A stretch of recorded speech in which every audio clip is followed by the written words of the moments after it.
music that you I selected or I from yesterday? don't today, but I want to get a feel for how the role play goes. I do have like something I often play inside of the the VTT for the the mood of the scene, but I don't Gotcha. have any of those today because I'm waiting kind of to see how this gels and get a feel for how it all works. Sure. So, Yeah, welcome by all means. everyone. It is April 19th. This is our Saturday Legend in the Mist, and it is all about what goes on down here in South Crossing. So let us begin with introducing our characters. So I'm going to go from top to bottom as I see them. So Nick, you're on top for me. So why don't you get us started? Tell us a little bit about your character and what's important about them, and what you do in South Crossing or what you're doing there. All right. So my character is named Brutus Bogar. He is a 12-foot giant farmer.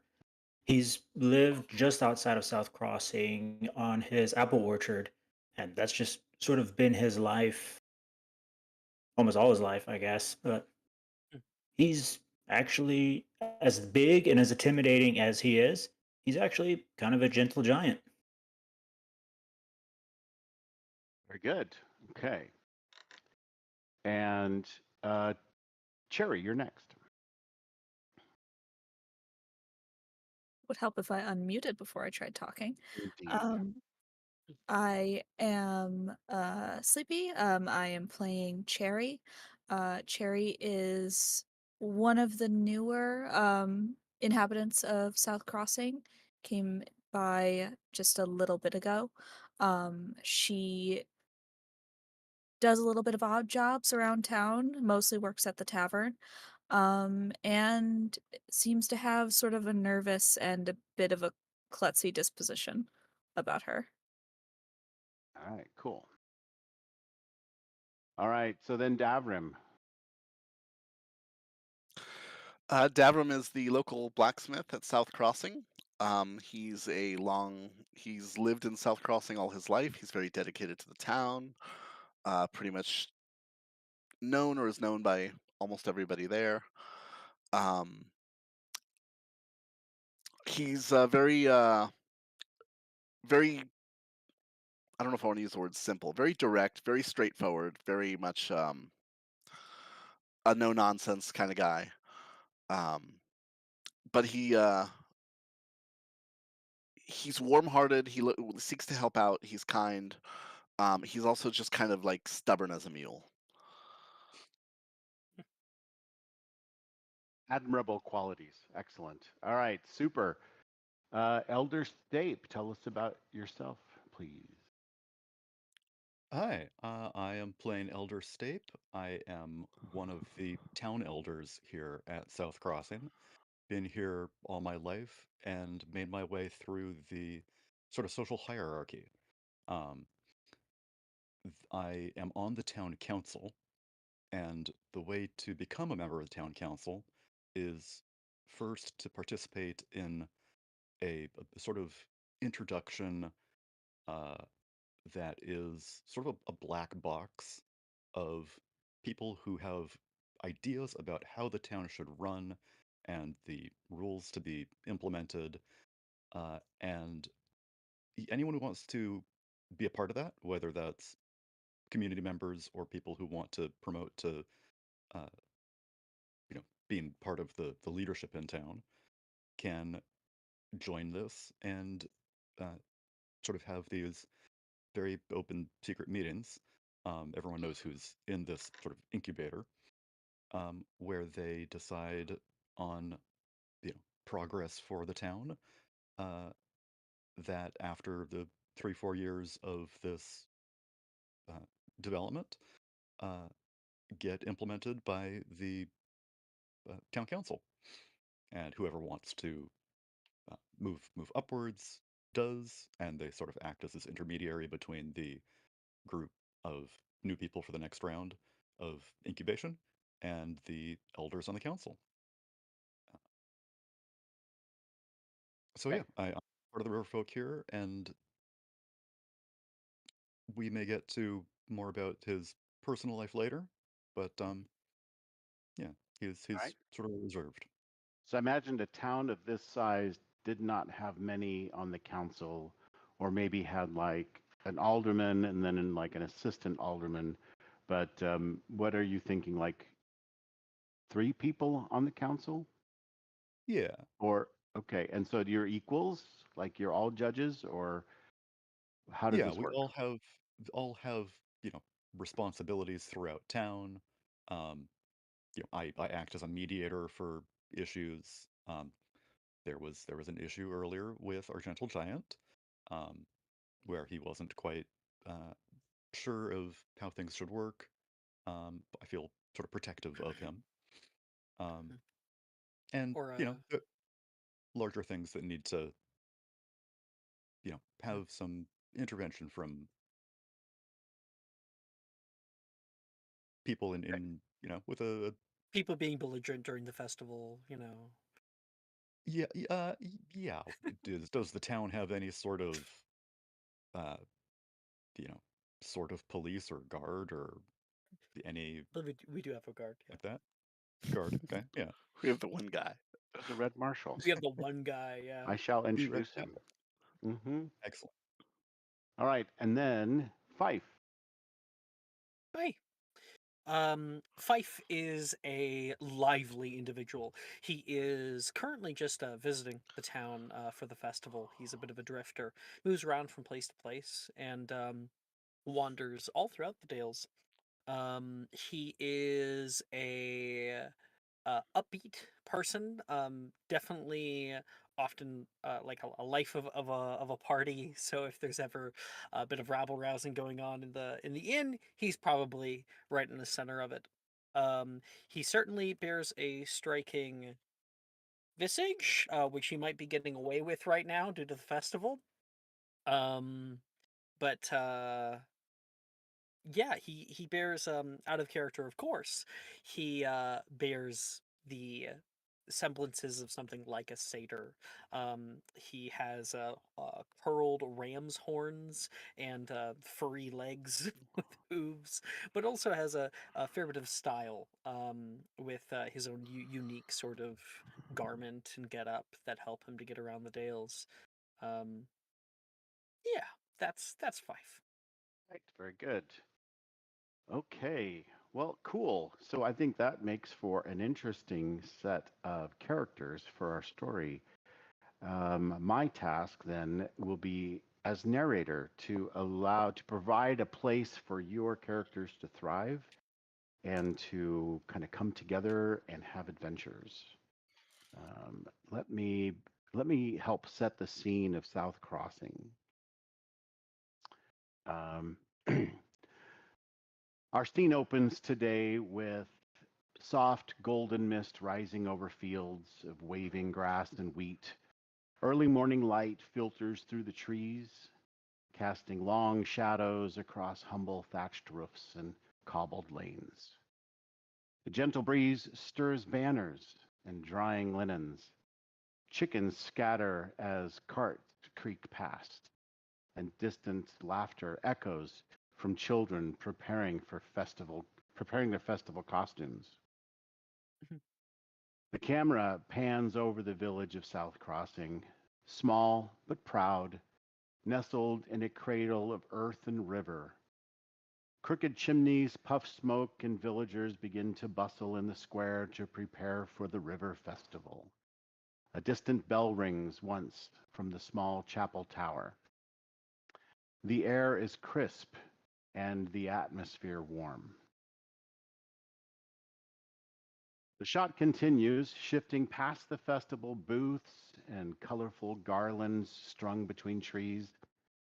As the view glides above rooftops, the vast Shiverwash comes into sight, its waters still and deep, catching the light like silver glass. The bridge enters the frame, ancient and crumbling.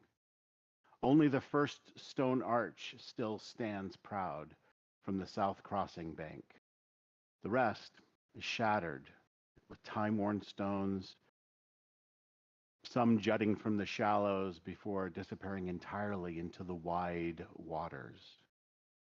The bridge house, squat and moss-covered, clings to the structure's base like a barnacle. A red banner flutters lazily from its door. Beside the bridge, cradled at the edge of the river, stands the wishing tree. Its bark is pale and smooth, unlike any native tree in the area. Small strips of cloth hang from every branch, dancing in the breeze. Wax-sealed paper charms rustle like whispers. The earth around it is well-worn from decades, maybe centuries, of hopeful footprints. The camera now pulls back, revealing the true scale of the silver wash, at least a half-mile across, more like a lake than a river here, and beyond, fog, thick and silver. The far bank swallowed in mystery. Shapes sometimes flicker in that mist. A leaning stone, a crooked stump, a silhouette, but never for long. The camera holds. The river reflects sky. The fog looms. The tree waits, and South Crossing wakes. Let's begin as the River Festival, which was once a single annual day of celebration. South Crossing has managed to stretch into nearly a full week of fun and games leading up to the final night. So it has been a long time coming that everyone looks forward to this week-long celebration. And this morning, children are getting their costumes on, and they love to run around dressed as forest spirits, river spirits, animals, all kinds of mystical or made-up creatures.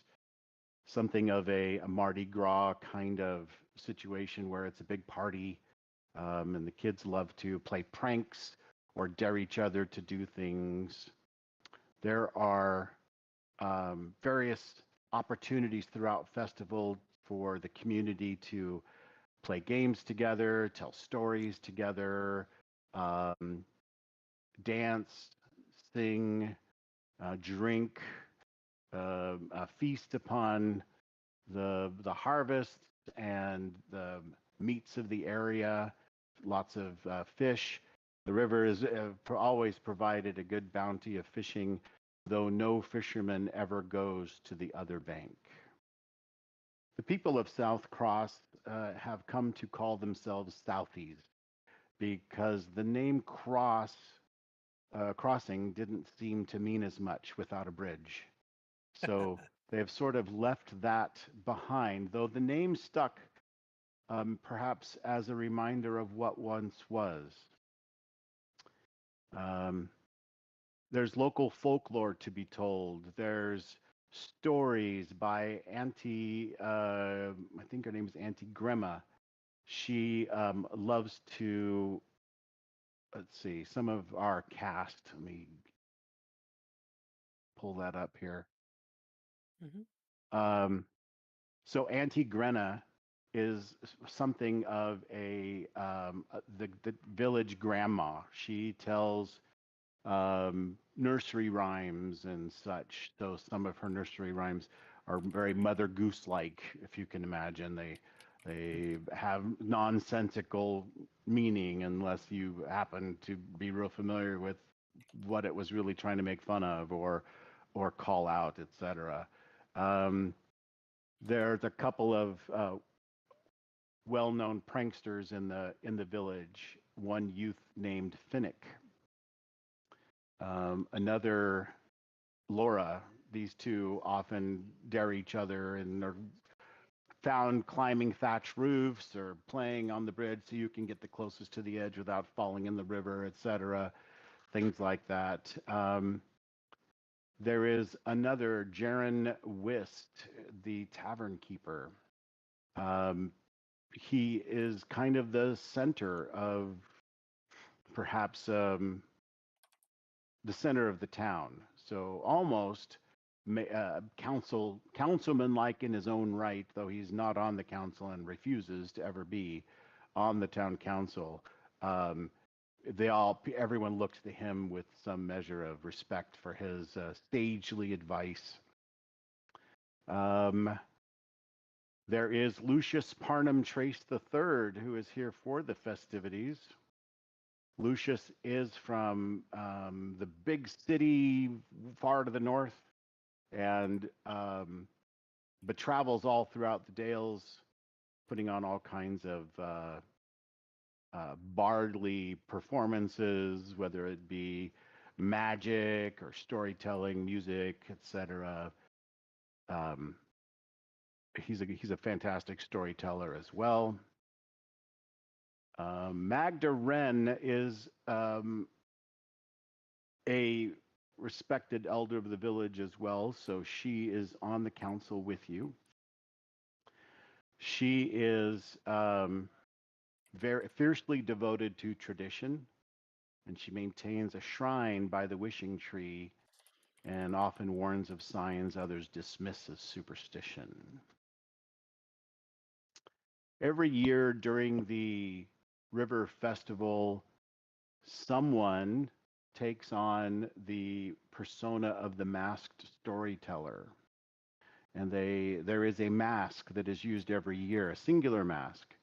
And they wear the mask and tell stories of lore and mystery and the future. And so this storyteller often gathers the children around and tells stories. And of course, all the parents listen too, because they remember when the storyteller told stories when they were young as well, those who are native to the village. If there's just a single mask, may I ask what the mask looks like? Yes, you may. Well, let me, I'll put it in the chat for you, a picture of the masked storyteller. It's in the chat in the VTT because then I can blow it out and show it to everyone like this. Ooh, kind of creepy. Yeah, and the player of whoever puts on the mask is anonymous. It's a mystery to the village. Some try to figure out who it is. There's always talk, but there's strict rules about trying to take away the disguise Yeah, of course. during the whole thing. So, but there's often bets that go on as who is the storyteller this year and that sort of thing. So there's that. I have pictures of everyone actually. So let me start now with the town wisdom. She's also not on the council, but does play a role in kind of advising maybe. She's often turned to, but she's the local apothecary or healer, as well as, there we go. So this is Celea Venst.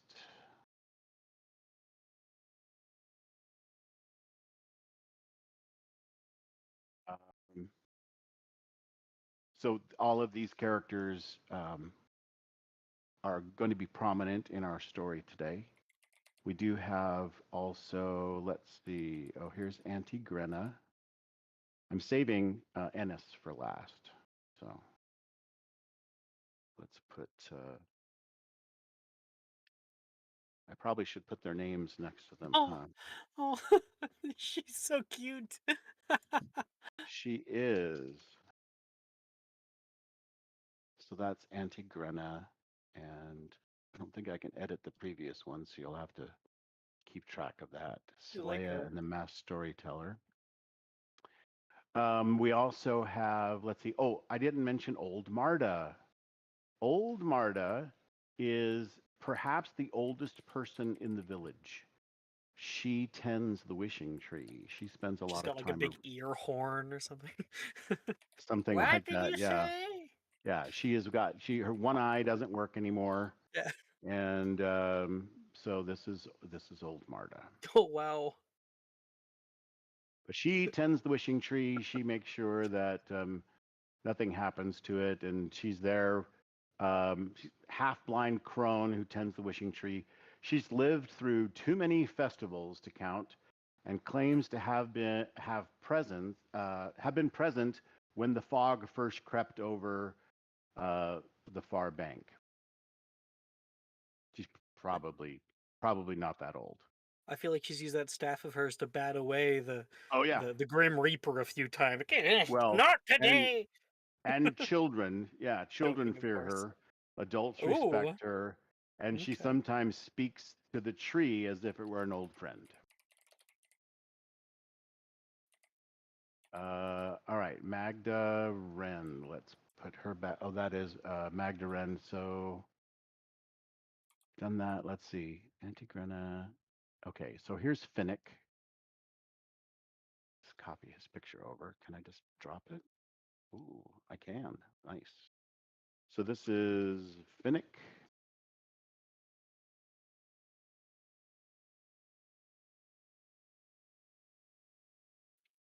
And Laura.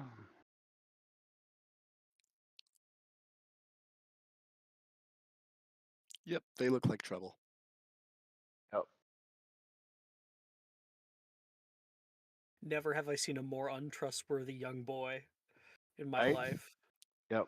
Got a Peter Pan look to him almost. Yeah. Yeah. All right, then Jaron Wist. Let's put his. This is Jaron Wist.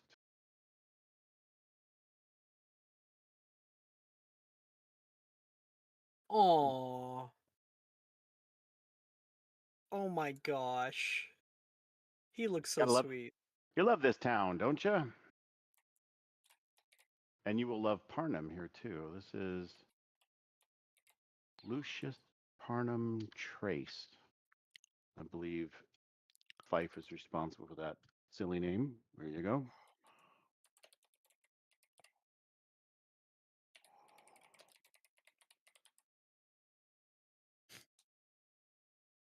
Okay, I think we've got everybody. And now it's time for Ennis Glaive. Ennis is the Red Marshal of the Bridge House. He's tall and perhaps not as fit as one might expect a Red Marshal to be. But he clings to rules like scripture. Some mock him, but others say his constant vigilance is why the fog hasn't crept across the river.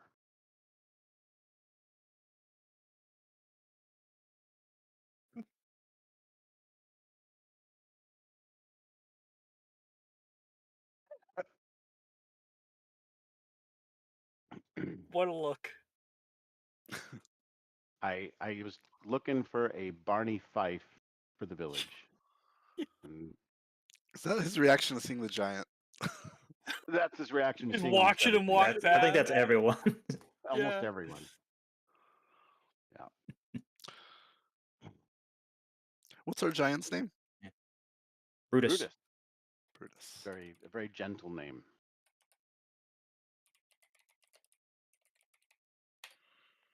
All right, so let's begin with a sort of like our day in the life, but this will be a day in the festival for each of your characters. Let us again begin at the top, and we'll work our way down. Brutus, what would you be doing on this day of the festival? On this day, I think I'd be in town lending a hand, setting up decorations in places people can't reach, holding up any type of heavy load I can help with. I'll get that for you. Right? It's like having Andre the Giant running around town. Okay. Exactly. We'll go with Nice. that. Yeah. All right. So as you are leaving the farm to head into town in the morning, you get past.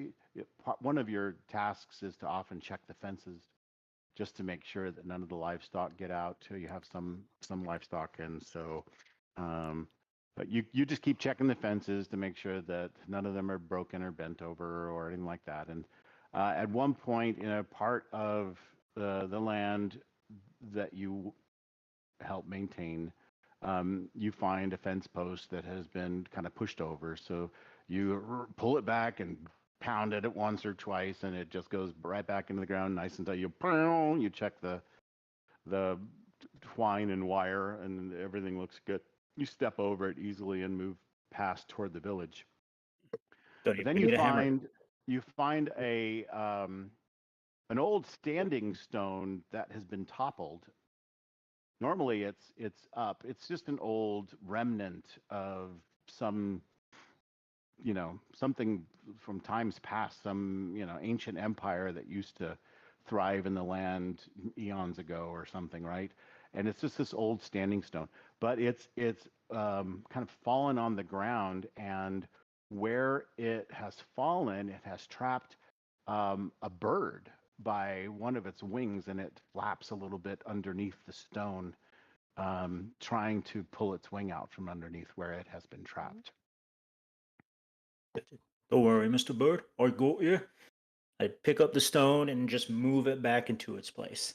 Yep, and the bird flip flaps and kind of flops around a little bit and then gets its bearings and wings, and it flies off into the air, and you put the stone back where it was. Um, and then you feel a strange sensation on your left shoulder blade, almost like you got stung by a bee, or maybe even somebody touched a hot poker there for a second, or something like that.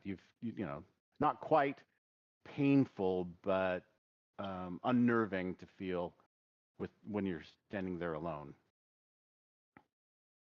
Just, hey, who did that? And I just look around trying to figure out the source of this pain. Yeah. And you kind of rub your shoulder a little bit, like, huh, that's weird.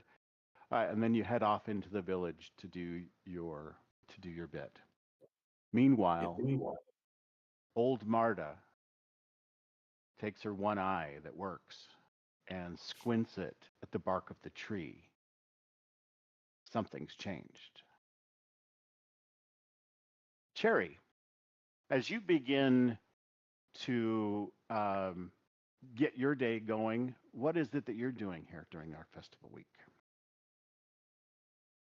I think festival week is probably one of those times she's never experienced the festival. So she is probably experiencing um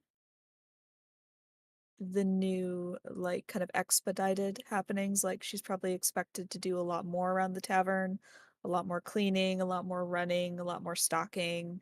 Um so currently it's in the early morning, she has kind of gotten up early to start her day. Um, and she's running supplies, cleaning tables, just making sure everything is spotless for when people, start Of course. showing up even more. Okay. While organizing books on one of the tavern shelves, you find a page kind of sticking up a little bit. Like, the books don't have perfect bindings like they do in the big city. They're often just leather bound with or leather strappings around them and such. So you see one page out of place a little bit. So as you start to straighten it, you realize this is a page you've never seen before. You have, of course, perused in just months' time every single book that's in the tavern. There aren't that many, and you've been through them all. And this is a page you've never seen before. Um, it has some odd writing on it.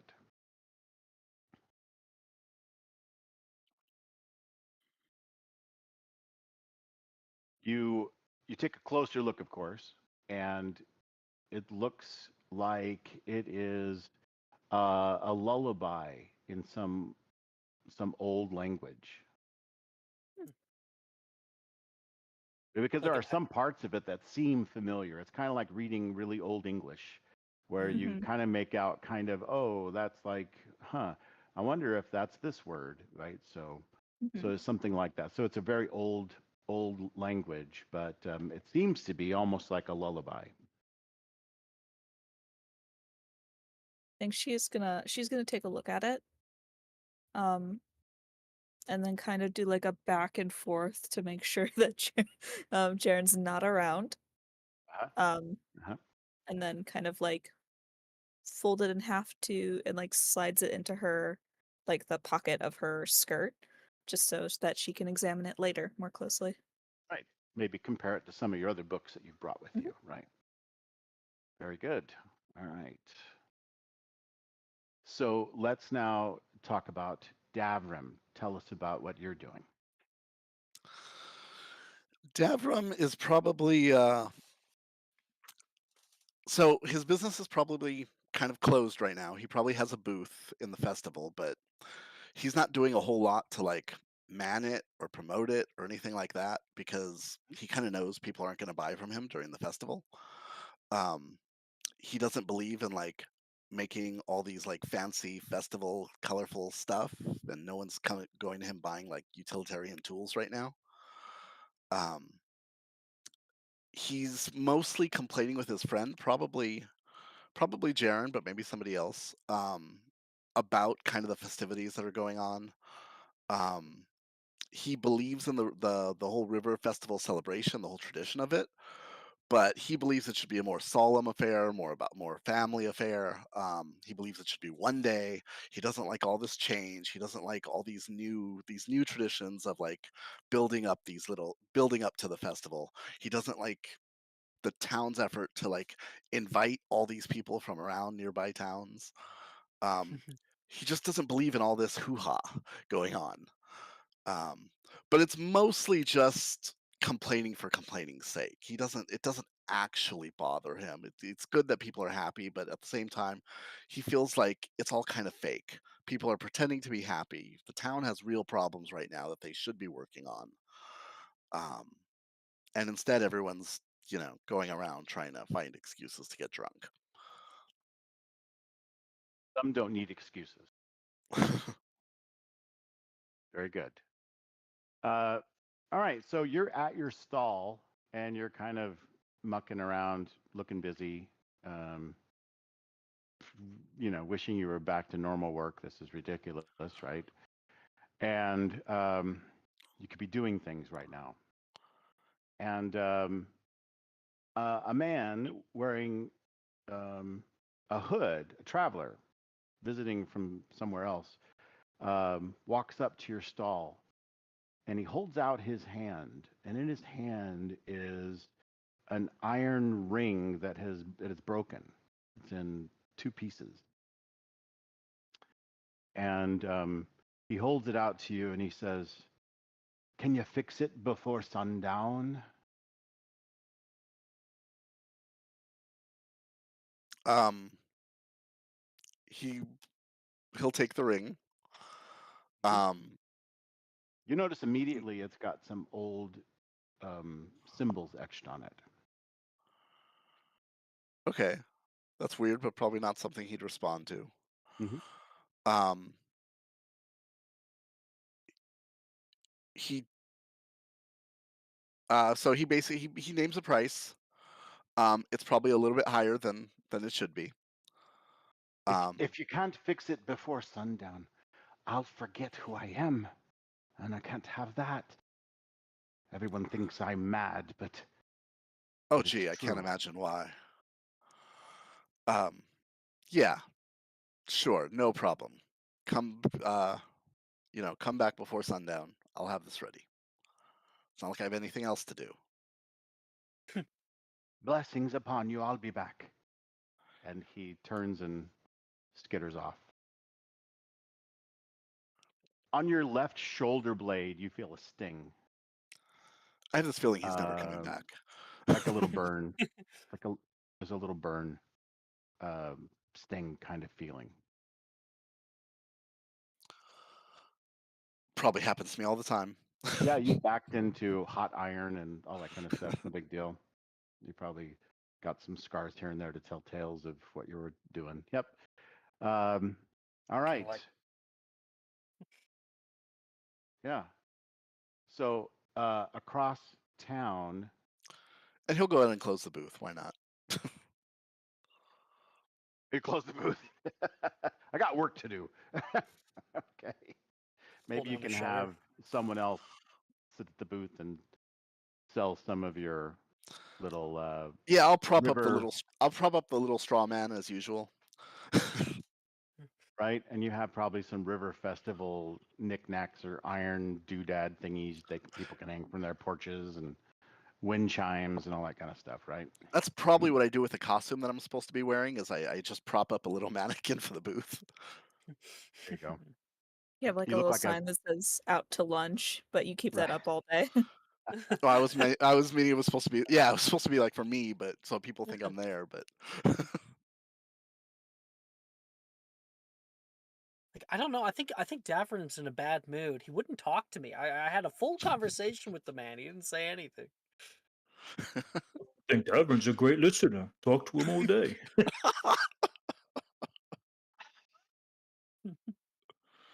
maybe that's how he got his reputation, as Yeah. someone to go to for advice. Okay. So It's like you sitting in a chair with like a big brimmed hat that's like over your face, you know? Like Exactly. there's a little like gear system that makes it rock back and forth. People just put their coins like, okay, they see the amount and they put their coins in the box and just take it. Because you're right there. They don't want to steal from you.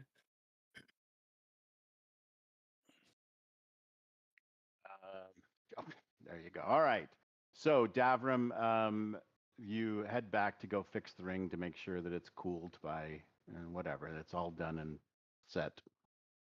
Elder Stape, tell me what you're doing as River Festival is getting underway.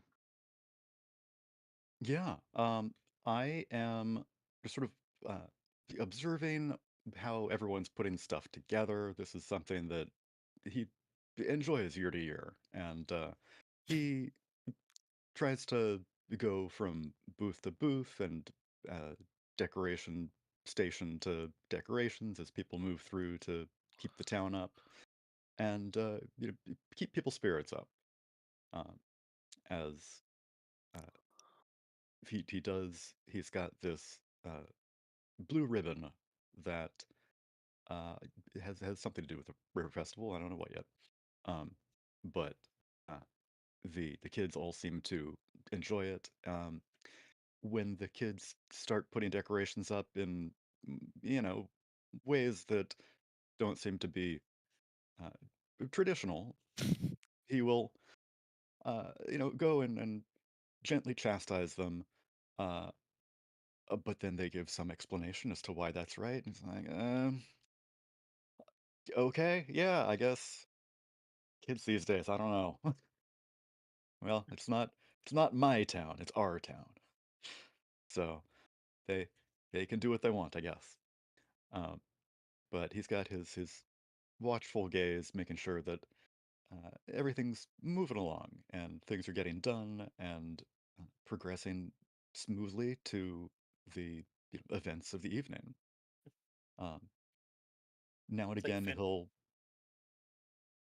he'll pause and for his lunchtime, uh, he will sit at a tree near Davram's uh, empty, not empty booth and eat a sandwich of his own to uh, relax. He creaks down on his uh, the old knees and leans his back against the thick trunk uh, and starts chewing thoughtfully. And he pulls out this little locket from around his neck and stares at it wistfully, but goes back and thinks back, remembering the previous festivals year after year, and just really, really feeling at once in the present moment and uh, wistful, um, remembering the good and the bad of previous years.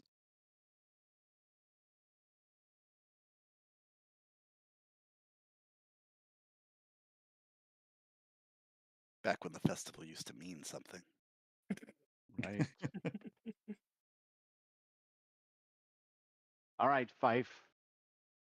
Oh, so Elder Stape, while you are standing on the cobbled road, you've just walked past the place where Finnick is written on the side of a building, and you you shrug that off and go down. And one of the village elders, one of the not on your council, just someone old, um, walks up and says, "Oh, Stape, Elder Stape, I, I, I was doing some cleaning and I found an old key. Must belong to you. I think it belonged to one of the old record keepers. Some years back. I'm not sure why I have it, but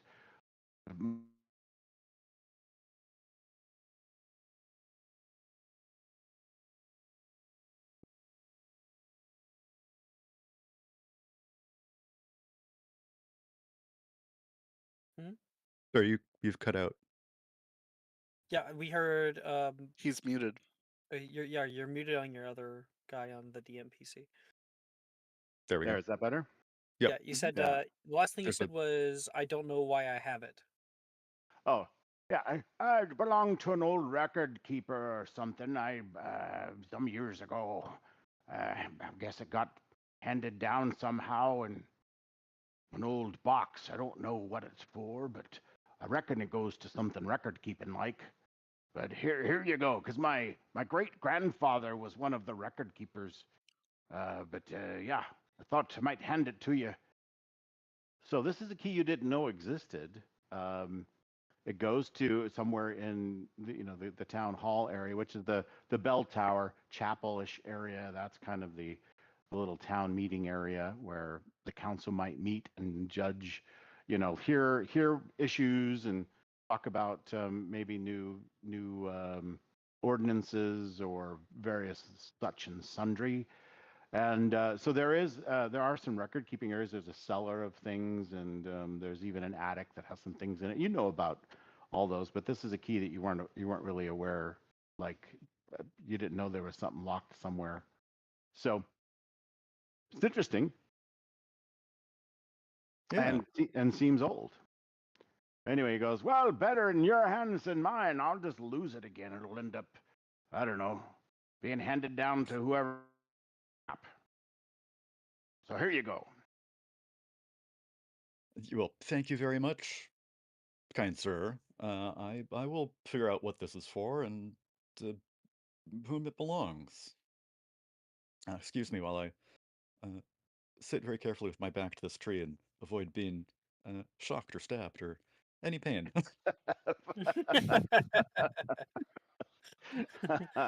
Really specific. Plot things. I'm gonna dodge those left and right. No. Okay, Fife. So you're up now. Tell us what Fife is doing. You actually fit in quite well with the costumed children and several adults that also um, like to dress up during the festival as well. So Well, I was thinking about this, and I think that we're talking about Finnick and the other girl and how they. You said that they like to run across thatch roofs, so I imagine right now they're running across the inn, having ran away from what they did on the side of the building, I guess. And Laura usually dares Finnick to do it, and ooh, I love then that. Finnick tries to do it, and then Finnick tries to guilt Laura into doing it because he did it, right? So they're running across my roof, and I'm at the second floor of the inn. So there's a bit of dust that comes down from the rooftop and um, speckles on my face as I'm asleep. Kind of flick it off myself and sit up. There's a squint that comes over my eyes as I look around the room. There's some giggling somewhere. Says my camp. He says, and he has no idea why he's in an inn room. He like gets up and finds his backpack and he goes to the door and creaks it open, looks around. I think maybe he might see Cherry cleaning up right now and like quickly closes the door. I do not have the money for this. How did I end up here? Window! He's going to run over toward the window, and he's going to try to climb out. I don't know if I'm on the second or third floor. I don't know how big of a building this is, but he's going to try to climb down Well, to get you are away, hopefully to not probably pay for the room. you probably are traditionally good climber, so which is interesting. Do you have hooves for feet? Yes. Yeah, so I don't know how Indeed. that all works with goats either, but Oh yeah, I they're might very fall. good climbers. Should I roll something for it? You can do a quick check and apply a couple. If you have any Sure. tags that apply specifically to climbing, Like I don't think any that directly apply to it. No. So it would just be okay, base. straight roll. Yeah. Do you know how many that would be? Because I know you have to like determine like power. Firstly, is that 2 dice? Was that 1 die? No, what you do, so on your hey, this is a great opportunity to introduce the character sheet and how to roll on it. Sure. So Fife, what you would do is you go up to where it says core moves and mitigate consequences, change that to quick outcome. Okay. And Okay. since you're not adding any tags right now, you can just execute the move. All right, and I just click confirm basically because there's no added custom There's modifier or no anything. tag, Not right, turning any right. So tag. what you could do with that window open, you can kind of slide it out of the way and then tap on the different tags you want to add, and it'll add it into the list there, right? Gotcha. And then it would present that to me so I could do something about that. 6. Yeah, so that would be you fall. So I'm holding onto the side. My legs slip out. yep, and you Fall whoa, straight down. yep, right down. So I think that that an appropriate consequence would be probably I would love it if I fell either on top of or right next to one of the other characters oh, would you? Okay. on the way around. I just as an idea. Sure. Sure. Yeah, that's fine. Who do you want to land next to? How about Well, Brutus? I'll roll a little d4 or something, and we'll see on my end here. You Let's can see. just roll down Brutus's side. I rolled Brutus, so I Okay. kind of wonder if Brutus catches me or not. So I think with consequences, you should take bruised 2, Okay, that's and so you add that as a story status. tag on your sheet. So down at the Uh-huh. bottom right corner, just hit the Mhm. story tag and then put bruised. Yep, or status. I mean, you're right. Bruised tier 2. Oh, Yep, tier 21. Nope. Tier perfect. 2.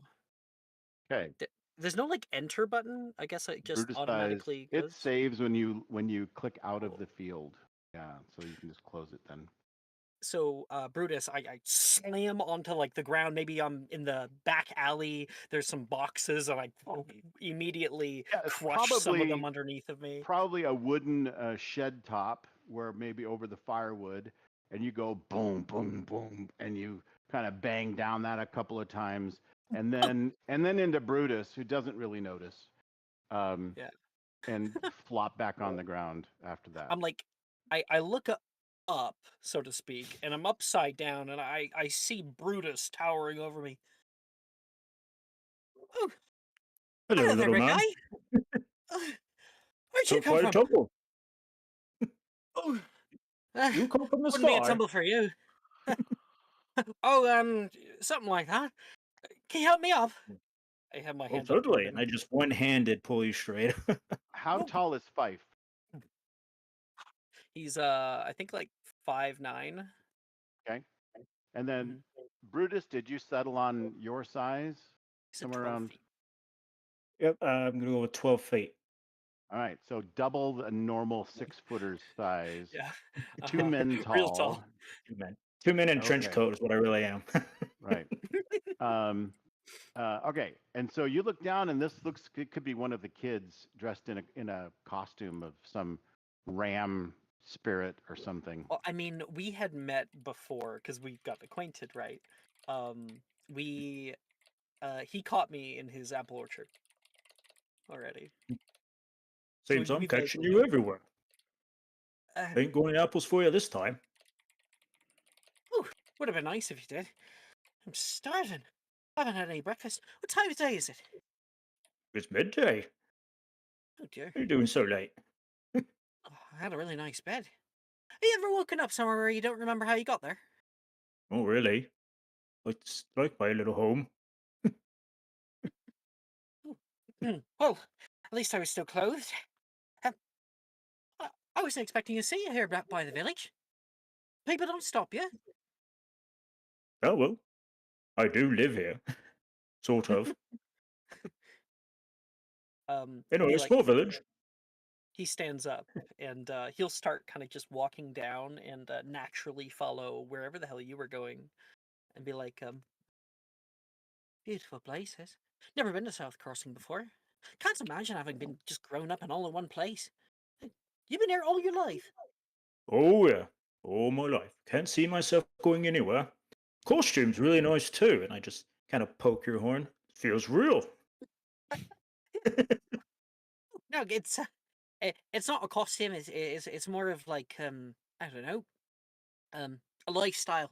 That's what I'll say. Oops, sorry, didn't mean to hurt you none. Oh, come now. I think that if you wanted to hurt me, I'd be a lot more hurt, wouldn't I? You going to the festival, I guess? I heard about South Crossing Festival. Heard that it was a lot of fun. A few of the village kids up in pasture said that they came down last year, and wanted to see it for myself. The river takes up nearly half the town, doesn't it? Oh, South Crossing. Suppose. No one Met a crosses few it. odd people. Met a lot of good people here. You, notwithstanding one of them. I wonder where they are. Says, um, it was good seeing you again. I'm sure I'll notice you around. Take care, and I just wave. I guess I as should we might. go our different. Yeah, he'll wave at you. Yep. Cool.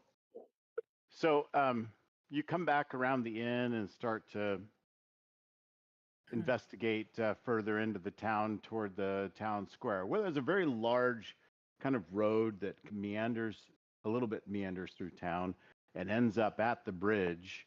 All of the other roads kind of go off and form streets, and those meander off in different directions. Some along the river, some up Hi. toward the hills, some Pass back people. this way. So as you're looking through the area, you see a parade coming down the main drag in town, right? And there's all these kids, and they're kind of marching and acting out, and they're dancing and doing different things as in their costumes. So it's this big costume parade. And as you, it basically goes down toward the bridge, and it's been going on for a little bit. As you come out to the main road, you can see there's already How kids. many people are in it? Are There's in the like? Is it like a probably lot of people 35 in the? kids and some adults that are kind of just going down, and they've got I'm guessing they're in decorations. costume, right? All of them. Yeah, it's a big costume parade. Um, There are people that have gathered here and there along, and they're cheering and clapping and hooing and dancing and all this kind of stuff as they go by. I know you've had something for everybody else, so maybe after whatever that is, then I'll actually join that parade. I'll like hop Yeah, in. yeah. So as you are standing by the side, also joining into the cheering because it's a bit of a spectacle. You're thinking about jumping right in there, but you notice off to the side, between some buildings, that there is one of a child's mask lying on the ground, and your ear perks up, and you hear um, some low sobbing coming from around the corner. I'll scoop it up. The mask itself. Yeah, you walk over Is to it the like an mask. animal? It's Is it like got a kind of this, fox, or is like it a big bird beak on bird? it Got it. with funny feathers and things like that that are made out of leaves and such. He's going to clop down the alley very, very quietly, kind of Hmm. peeking his head around the corners to see where Yeah, he can find this coming from. it's not far. Behind a box, there is a small boy. He's kind of just sitting there staring blankly ahead, further down the alley. And he is just got this, he's like a sad bit, and he's I'm going to crouch down to his level and kind of come around the corner.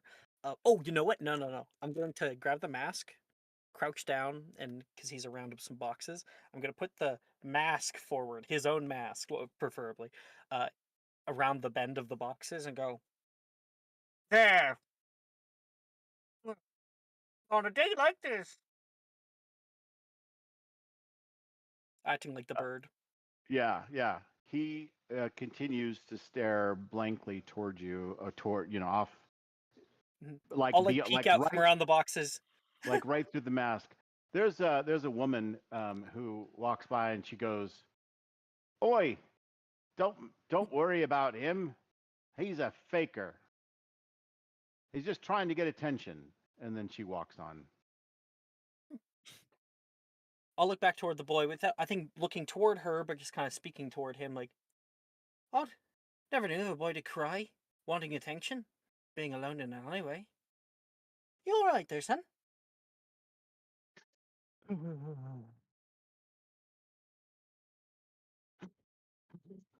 I think you, I think you might have dropped it," he says, and he's going to place the bird mask in his lap and kind of like give the bird a little pet for him. See if he can find his eye line. I want to make a sort of insight like check, something to understand where he's at right now, if he's able to talk, also how old he is and whatnot. He's young. He's I'm probably 8 or 9. He doesn't seem to be connected with the world around him right now. He's just looking ahead blankly. He doesn't even blink when you put the mask in front of him. And he's making this kind of sob. He's not actually crying tears, but he's making this kind of sobbing sound. You place the mask in his lap, and one of his hands reaches over to touch the mask a little bit, like from where it's the kind of limply at his side, and he kind of lifts one hand, and then he puts it back limply down at his side, uh, and just continues staring down um, the alley and sure. I want to make a roll to see if I might be able to discern what his problem is from contextual information, or what might rouse him from this seeming obsession or focus. I have multiple tags which could apply. all right. Two of them in the same. Like, I don't know if we're able to like stack tags that are in different cards or not. Of course. But Yeah. I So I you would have three. the rule really is that it needs to directly apply, not indirectly, Yeah. right? So directly apply to what you're trying to do.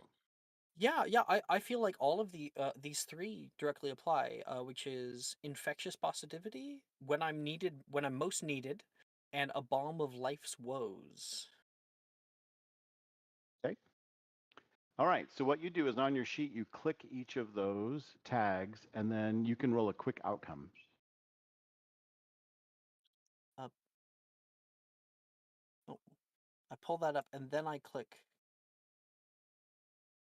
See, I click you like the little lightning next to them, right? No, you actually click the tag. It turns yellow when you do. Do you see me doing that on your Oh, sheet? I don't see it turning yellow, but yeah, I Okay. can see it popping up. Okay. Okay, lovely, lovely. Waiting for MC approval. Yes, I am looking to see if I want to add a. So what it does on my screen is it adds suggested weakness tags based on the themes that you chose. Got you. And so I'm thinking about if I should apply I have to move on. Sure. Okay, go ahead.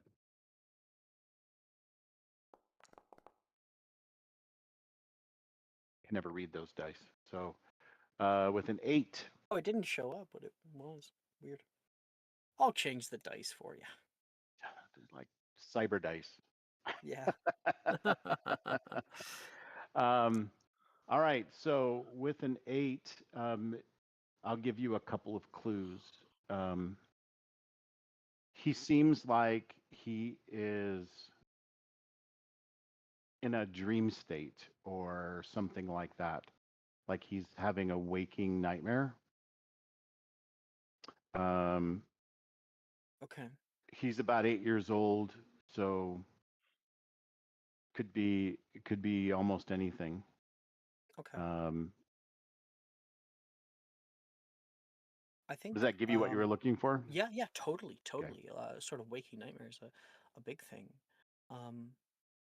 Yeah, I think like almost with a bit of apprehension, almost a bit of unnatural fear, he's going to put his hand forward and like lightly touch around like the forehead of the boy.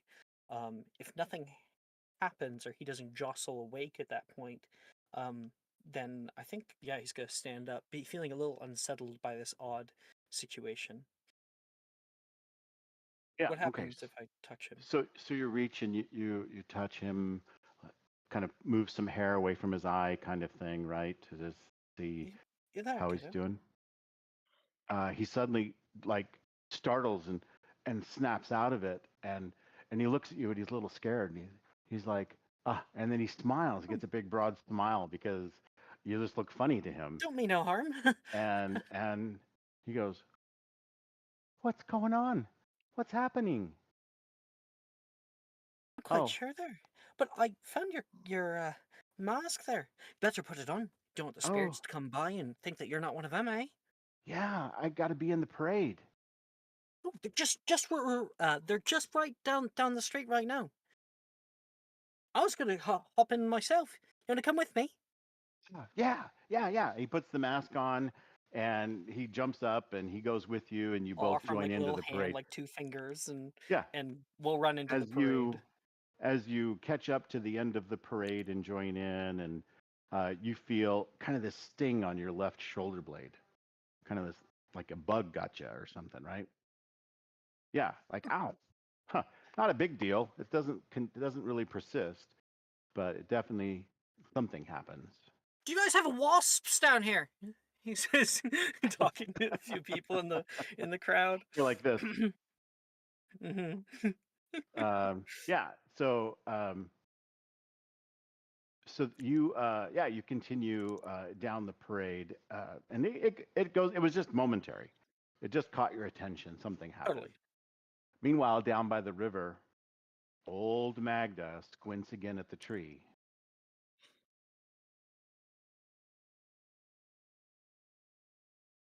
The river festival is um, is something certainly to really get into here. It's the most important event of the year in South Crossing. Um, it's celebrated during the height of summer. It's a week-long festival, costumes, performances, rituals, communal feasting, lots of drinking. Though it appears joyful on the surface, the festival actually carries deep spiritual and mystical undertones. Natives, listen up. Um, some say it keeps the town safe from whatever lingers across the river and or beneath it. Locals prepare for the event all year, actually. Travelers, traders, and performers often arrive a week or two in advance. For some, it's a chance to sell wares and share songs. For others, it's a sacred time of renewal, memory, and protection. Each day of the festival features a new theme because you can't have a whole week of the same boring stuff, right? It's great on the first day and it gets tired. So every day has a new theme, and all of the villagers, in some fashion, dress accordingly, often in handmade costumes inspired by animals, spirits, or even mythic beings. Masks are common, especially those symbolizing the river spirits of the old ways. It is said that wearing a mask helps confuse the watching ones and keeps you safe through the week. There is, on the second to last night, villagers approach the wishing tree with tokens and offerings, ribbons, old coins, lockets, and whispered wishes. The tree is decorated in layers of color and texture, creating a hauntingly beautiful sight. The final night features a lantern floating ceremony. Families place lanterns on the water, each one representing a prayer, a memory, or a soul. The lantern drifts toward the half bridge and then disappears beyond, either into the mist or to the other bank of the river, but usually just further downriver where it may confuse people in other villages beyond. Oh, it must be the river festival. Wow, this sure made it a long way, that kind of thing.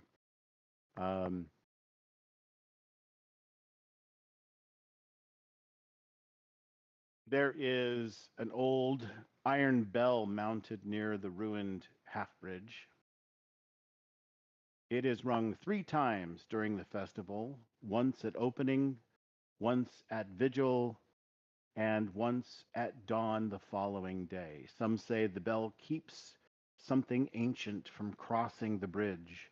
Others say it simply honors the past. The River Festival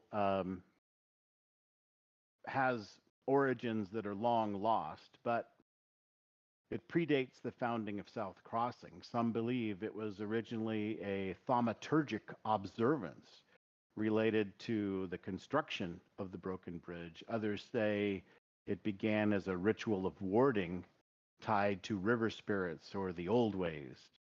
Saleya, the village lorekeeper, suggests the village has always been a pact between the people and something older than them.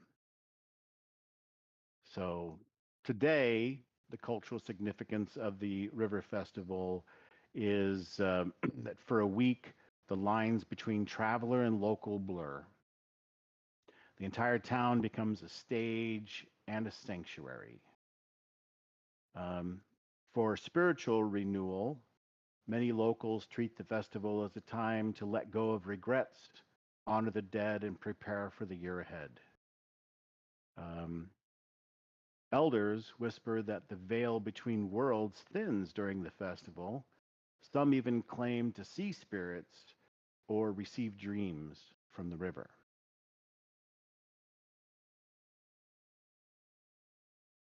The wishing tree has a lot of its own lore as well that all the locals will know, and you'll have a chance to um, share that with the newbies in town, the visitors in town. There's a lot of discussion, a lot of sharing. It's a topic that's top of mind as opposed to the normal day-to-day stuff throughout the rest of the year. The wishing tree grows at the edge of the riverbank within South Crossing itself. Its roots are settled firmly in the same soil as the town, yet its presence feels utterly foreign. It's pale barked and smooth, with shimmering leaves that never brown. It's unlike any other tree in the dales that is known. The townsfolk treat the tree with reverence. It is a place for quiet reflection, offerings, and whispered hopes, and sometimes a good beating at the cane of old Magna. Some say the wishing tree listens. Others say it remembers. There are lots of interesting things that surround the wishing tree. you are welcome to create lore for you that has to do with it as well. We will begin now with a new scene. It is the evening of the second day of the festival. There is a large gathering around the fire at the center of town, and the masked storyteller is regaling the crowd with a great old tale.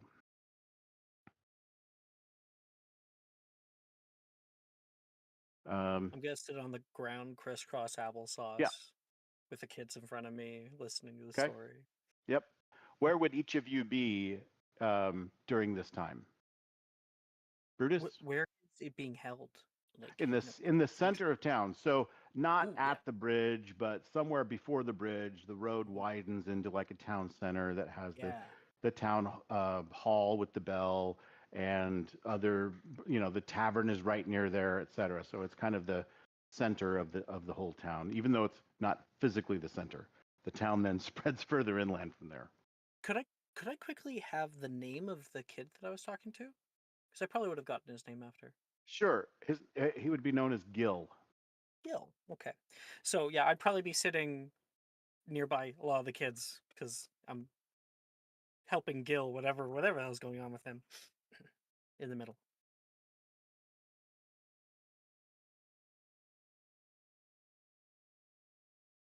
Okay. Yeah, great. So you're kind of hanging out, and that's where you are.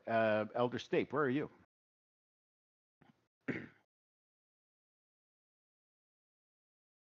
There we go. Unmute. Uh, so the Elder Stape is enjoying this uh, scene of all the kids wrapped around the storyteller at the storyteller's feet, um, and his attention is more on the parents and adults. Um, he is keeping an eye on uh, how much they're enjoying reminiscing about when they were their kids' ages, and whispering little snippets of memories back to one another about when they got old enough that they thought that the storyteller was, uh, you know, a different person each year rather than this one figure that was something that came back, um, and keeping an eye on uh, just the the general atmosphere. Okay. There are several tables gathered around and other um, barrels that have fires in them, right? So it's kind of these little metal barrels, along with the big fire and like a big bonfire in the middle of town. There are these other barrels to help keep it warm because even in summer, there's a little night chill, especially when the fog kind of comes up from the river a little bit. This is not the same as the dark veil across the other bank that visitors would find strange to see, right? It's an unusual mist on the other side. It's thick, it stays, it's persistent. It if there's a strong wind, it merely swirls but doesn't blow away, right? It's an unusual thing, but people Southies are used to it, and something that it doesn't get talked about a lot, partly because it just makes everybody uncomfortable. Because there have been people from the town who finally decided they would go figure out what was on the other side, and they were never seen again. They just vanished, like they never came back. Things like that, and it's quite a ways away. Again, it's like half mile to a mile to the other side of the bank. This would have been a very long bridge that once crossed this river.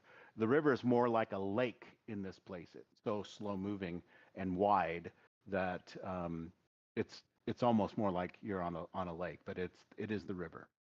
And it's partly because there is, a tributary that comes in as well at this point. So it's very wide because of the two flows of water that just make the very quite a distance from bank to bank. Anyway, there is a regular little mist or fog usually in the morning, sometimes at night, kind of just comes up. It's not thick.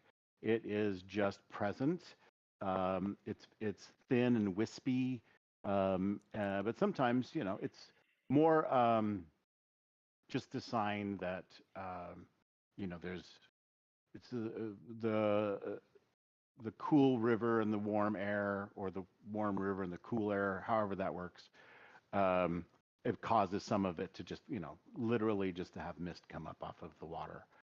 Um, and so there's some of that going on. So people are warming themselves with a fire. At one table, you see three pointing at the masked man and trading coin, as they're apparently trying to make bets as to who he is. Um, and at another table, there are some women whispering in some hushed tones, no doubt sharing some gossip of something happened during the day, but still staying respectfully quiet and doing so. And so for others are just drinking and listening, and so they're having a good time. Uh, Davram, what are you doing while this is done? Now that we're in the festival proper, Davram is probably kind of in the center of things, helping out. So he probably is the one who brought like his father's metal barrels and is the one tending the Yeah, right. fires and things like Yep, that. right. All right, So he cool. doesn't participate in the festival, but he does help with helping out running it for certain tasks. Right. Like the guys who grab the chairs and Yeah, set The them up. the hooded traveler did return, and good to know. and paid you for your for your work, and thanks you, and puts the ring right onto his thumb, and goes, ah, and then continues on his way. Weird guy. Um, Just another town outsider. Probably right, comes from pasture. for sure. All right, Cherry, what is Cherry doing while this is going on? This whole evening gathering at the town center. Um, I think she's like partially exhausted probably from the day's work, um, but has sort of like maybe commandeered a table for herself. Has like a little, like almost like a journal open, and is listening kind of to the storyteller and like kind of writing down little things about the story he's telling. Mostly keeping to herself and like just trying to like decompress, but is actively listening and paying kind of attention to everyone moving and enjoying themselves and enjoying the little Hmm. festivities. Hmm. What have you done in the meantime with that scrap of paper, the free page that you snatched? I think she would have tried to read it again and maybe try to like cross-reference it with a little like the books that she has like stuffed into her pack or like that she's kept on her during her travels. See if any of the words match up, if there's, anything Okay. about old lullabies or poems or things like that. Yep. All right. Cool. Um,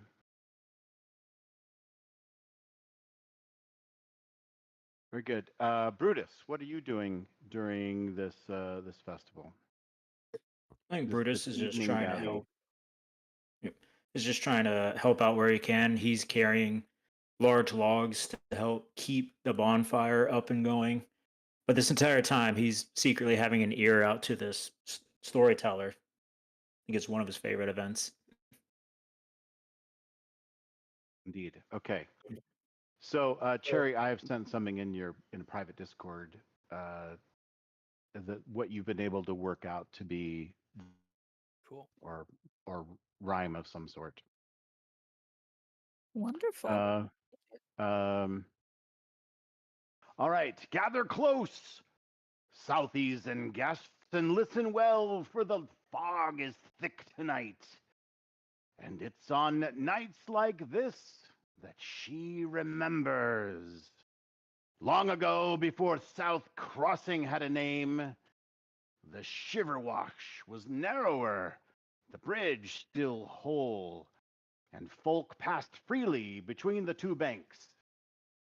There was trade, friendship, even love. One midsummer's eve, a wedding was to be held on the bridge itself between a northern chieftain's daughters and a humble southern farmer's son. A union of two shores. The bride was said to be veiled and laced with laughter, her hair bright and bright like the river glass. But as she stepped onto the bridge, a fog rolled in, not from the water, but from beyond, heavy and cold as morning. Not that morning, but morning. The music stopped. The guests, they fell silent. And when the fog finally lifted, she was gone. They searched the Silver Wash, but none who went into the fog ever returned. The bridge began to crumble soon after. Some blamed sorrow, others a curse. None dared to ever rebuild it. So of the people left, some to the fog, most to the north. But those who stayed took on a name. They became the Southies. The name of this village, South Crossing, remained a reminder that people once crossed, but no longer do. Now they hang their wishes on the tree, hoping perhaps that the wind or the river might carry them where no Southie dares walk themselves. And sometimes, when the fog is thickest, you can see a silhouette in a veil, walking the ruined edge of the other side of the bridge, still searching for her groom. Mind the fog, children. Mind the edge. And mind your wish, because the Silver Wash remembers. And everyone breaks out and clapping and cheering, and that ends that section there. So now, Brutus, you're have heard this story, and you see Cherry sitting at one of the tables with a candle over her journal as she, or a book of some sort that she's writing in. She looks very tired, but very thoughtful. Cherry, what are your thoughts about the story you just heard? Um, for her, it seems like it's like, par for the course from like folk tales of its like, but she does catch the fog or like references to the fog. And I think that she's like kind of making notes and stuff about that. Like little things like, all right, uh, marriage important. There's still no bridge here. Um, what's up with the fog? What's the fog about? What does it represent? Is it a metaphor for something? And things like that. And she probably has the page out and is like kind of looking at it and then like looking at her notes on, the translation that she was able to put together, seeing if it matches up with anything. Somewhere near the end, a very, very large person sort of moved into your view, Blots sort of out the sun. interrupting your view of the storyteller, and you initially just instinctively moved your head to the sides. So you could still watch what was going on, but he seems to be really into the story, and he moves over a little bit more with the dramatic telling of it. He's kind of getting into it. He likes this story. This story gets told every year, and it's probably something that intrigues him. But now he's full on in the way. So she like at first is like kind of leans back and then leans back more and then leans back more and ends up almost like horizontal on like the bench, Hmm. I'm assuming with the Right, table. right. And she just kind of ends up like falling, just collapses like on her back and like a oof. Behind you, there's a little squeak as a girl has fallen off of her chair onto the ground. I'm guessing that's me. Yeah. I turn around, like, oh, I'm sorry. Didn't mean to get in your way, and I walk over to you to try to help you up. Oh, thank you kindly. Apologies, didn't want to uh disturb your peace. But you were quite blocking the way a little bit. Oh, sorry. Usually everybody sits up front. I didn't see you back there. No harm But, done. uh, well, you're free to sit up, or I'll just get out of the way. Oh, right, I should probably get off the ground. That'd be easier to pay attention to things if I did that. Pardon me. And she like kind of pushes herself up and like scrambles to her feet, brushes herself off. Uh, um, are you, uh, Jerry? Nice to Oh, meet you. Brutus, and my huge hand comes down and As large as your head. Yeah. just envelops, and Tries her, It like grabs her you're fist more so and part of moving. her Yeah. arm, like, Shake a finger. yeah. You're like moving her arm more than she is. Uh, Are goodness, you you new are around here? quite tall. Yes, I got relatively new to town, traveler. Um, actually didn't come for the festival, came a few months back. Not by choice, really, mostly by misadventure. um, Oh, either way, you're welcome here. You came at the right time to enjoy the festival. it's the first festival I've ever been to, of its kind, at least. Best one in these lands. Well, as far as I can tell. Been here all my life. Oh, you must know much about this place. Is it? Oh, Is this always so lively here? no, this week's a special week, but it's usually quiet. That sounds lovely. There was certainly a lot of preparations going on around town. Oh, yes. This is the time of year. I think everybody looks forward to this. Everybody talks about the River Festival. Is that is it there seems to be a lot of travelers too. Does everyone sort of know about it and then come here or do, you know, do you send out flyers or adver- advertisements? Never Maybe really thought about it. I think everybody just knows we have the River Festival. It just comes on down. really even with all Oh, the distances between different cities. I've been holding it for a very long time. Guess news travels that far in that time. But either way, we Goodness. welcome the guests. Oh, I do Well, anyway. well, I much appreciate it.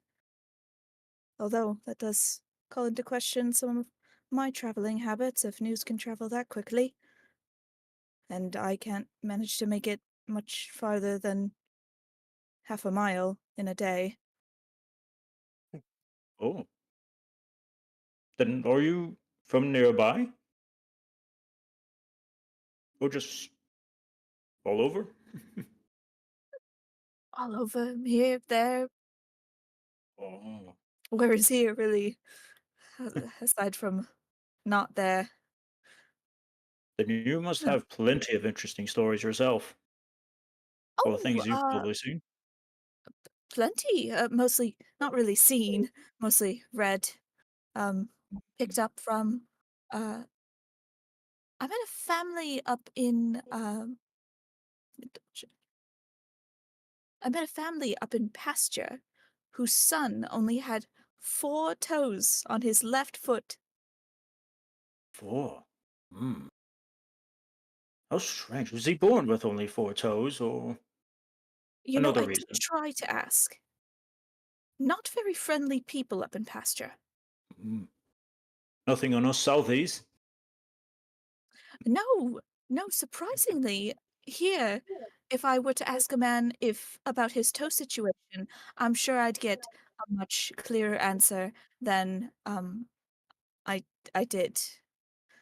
I took it to mean that perhaps I probably shouldn't have asked that question up there. Either way, it's a rightful question. Know anyone else who's born with 4 toes? That's what I thought.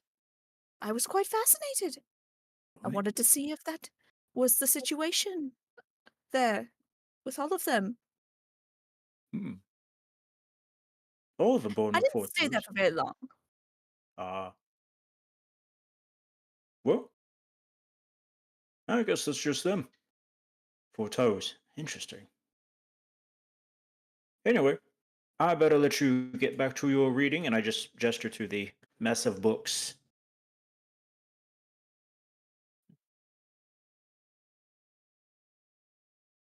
Uh, yes, yes. You're welcome to sit down, by the way. I just sort of commandeered the table that I saw was open, and then no one sat down next to me or near me. Oh, Can't imagine why.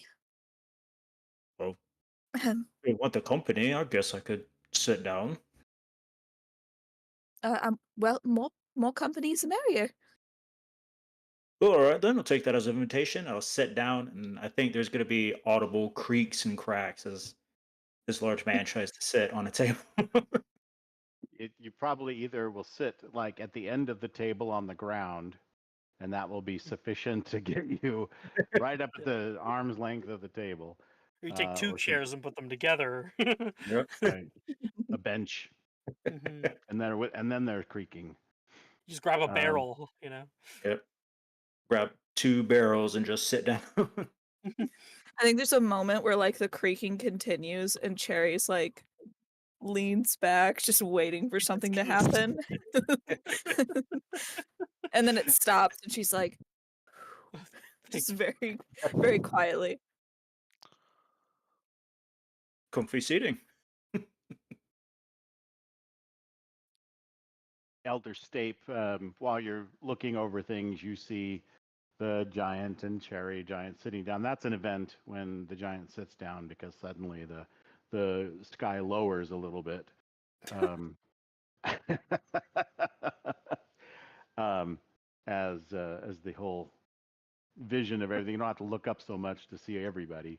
Now you can kind of look at the same. So he sat down and is talking with that new young lady that's come to town and works at the tavern.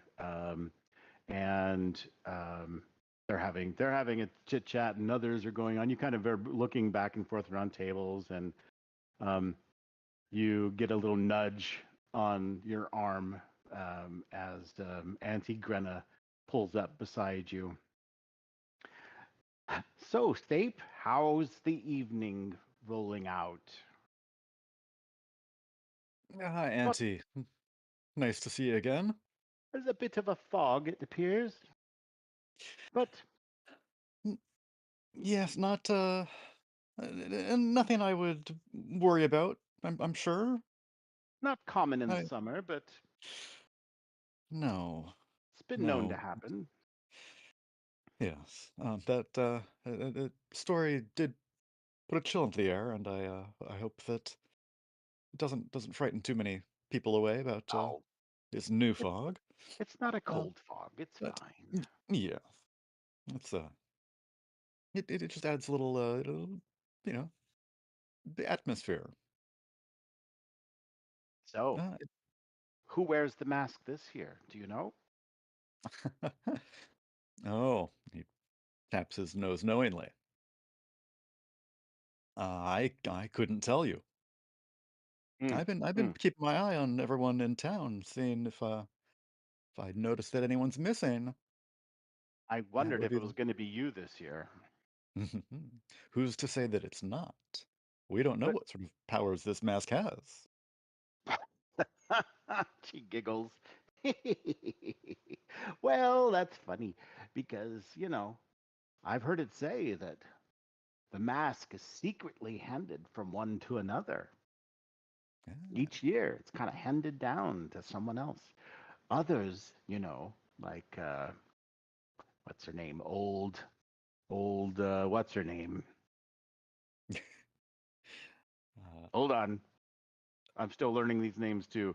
Old Florida, Marda. Old Marta. Marda, she says the tree chooses. That's where the mask hangs most of the year, right? On the tree, and the tree chooses the next person. What do you think? It's probably some sort of combination of the two. The masked storyteller, does need to take that off at some point,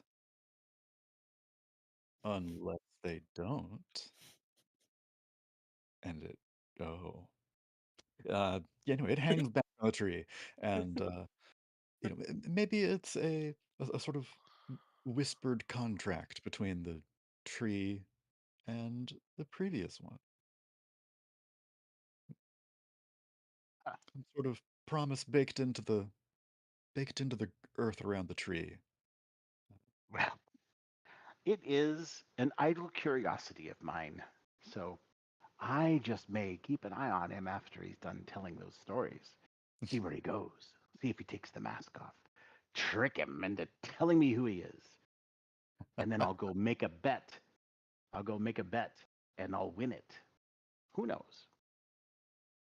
Not such an idle curiosity for some of these kids. Just they had such a glow to their faces as they were enraptured, or perplexed and intrigued. Ugh. That Jaren, he's taken a more than one coin of mine over a bet on who the identity of the storyteller is. So I don't know. Well, I'm up. I have to go tell some stories to the kids. Yeah, excellent. And I'm sure. so, I'm sure you're going to do very well. It's hard to follow the storyteller, but of course, but I will. All right, and so she waddles her way up in front of everyone, and she begins to tell um, various little. She opens a little book of where she's written down a lot of these little nursery rhymes, and she begins to tell the children some of the nursery rhymes. There's laughter and some big wide-eyed looks between kids with some of them, and so forth. Um, so Davrim, as you're tending to the fires or whatever, just keep an eye on one starts to burn low, so you go chuck a few more logs into it or whatever to keep it going. Um, you are you go to one of the barrels to add another log to it, and you have a chance to talk to a traveler who's quite a bit of a you've seen him around. He does some entertaining. He's from not around town. He's from elsewhere, from far away. His clothes are quite elaborate. Um, Certainly nothing a Southie would be caught dead wearing. Um, and he's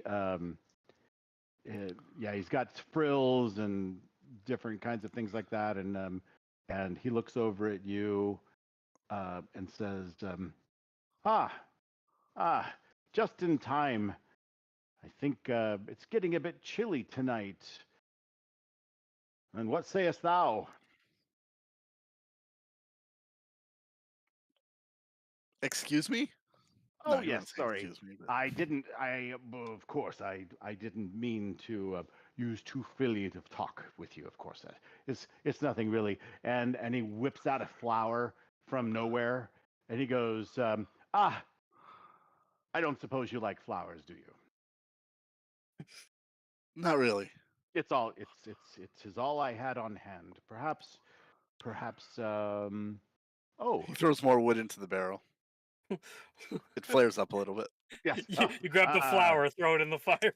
There we go. Yeah, he pitches it into the fire too, and he's like, well, well, keep up the good work. You too. Okay. He doesn't have very much patience for this guy. What is Davram wearing right now?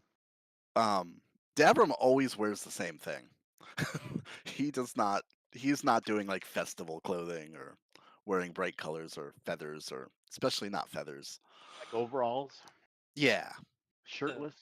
The like the leather apron, right? That blacksmiths wear. You wear He that? might not be wearing that at the moment, but yeah, just his kind of regular garb, at least what he would be wearing at the booth. But yeah, to not to overuse the word, but very rustic. Mm-hmm. Country bumpkin, way far away from any real civilization. Sure.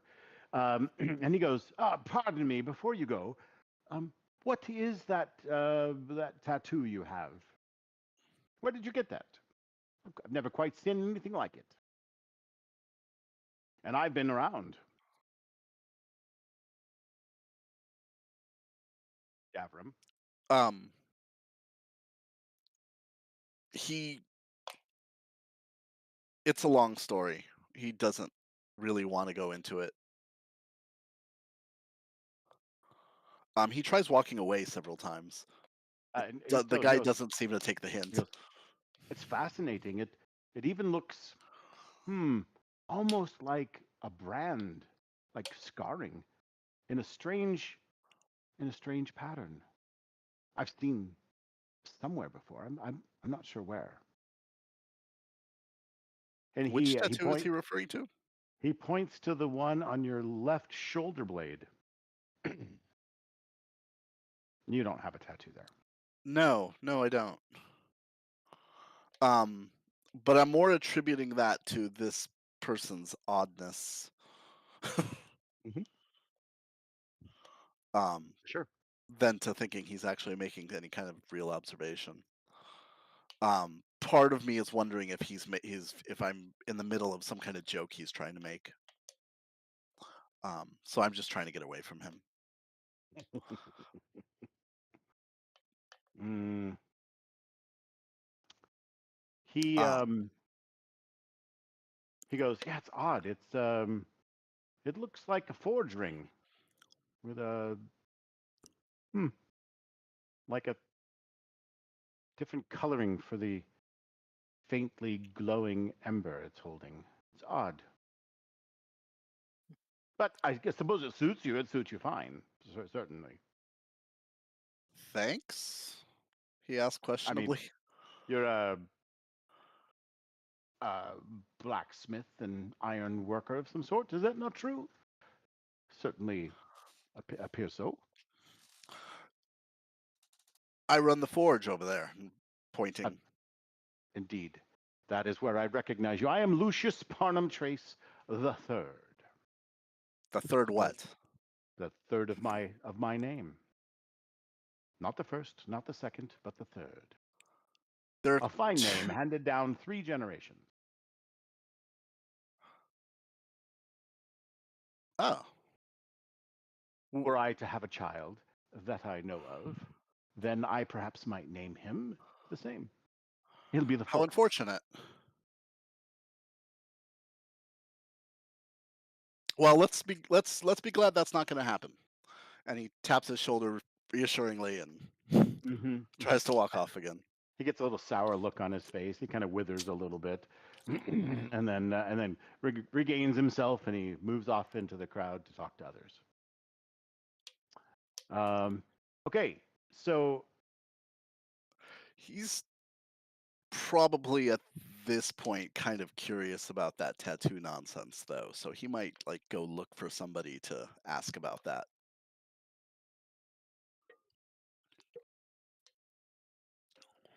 Maybe you see the elder.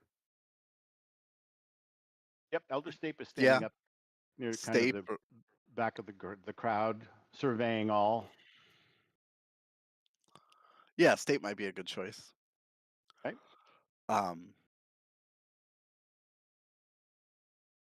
so he takes a moment to um, dust himself off, look a little respectable, walks up to Elder Stape, addresses him formally. Do you mind if I ask you a question?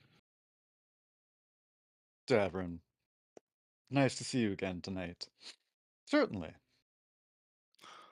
Um, with no other explanation, whatever, he just starts showing his shoulder.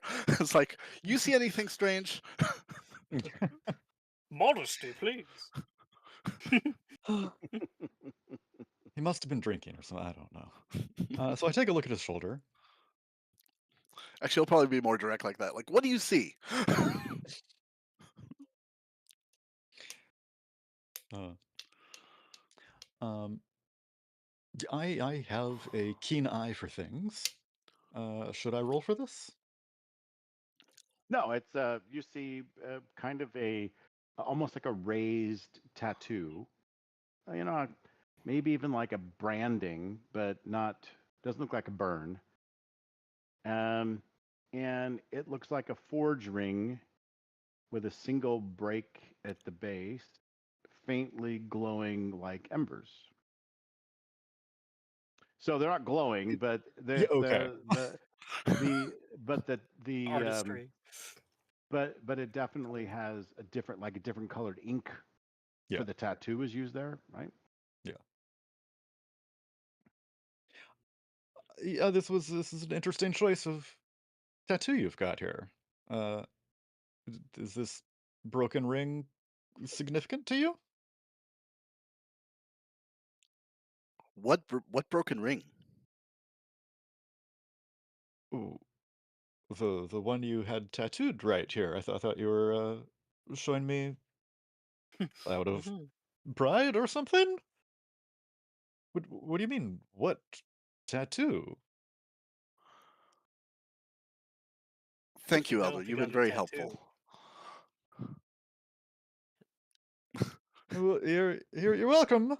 Uh, Davern's been ha- drinking a lot. Yeah. Yeah. Davern, what are you thinking as you walk away?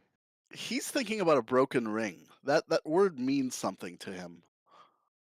He starts thinking about that ring that he was repairing earlier. Hmm. Um, he's also thinking maybe he should look for Selena. Selena would either know about this or at least be able to remove it. So um, now you have this little memory montage flying through your head. You remember the ring in the stranger's hand. You took it. You went back to your forge. You stoked the fires. You got um,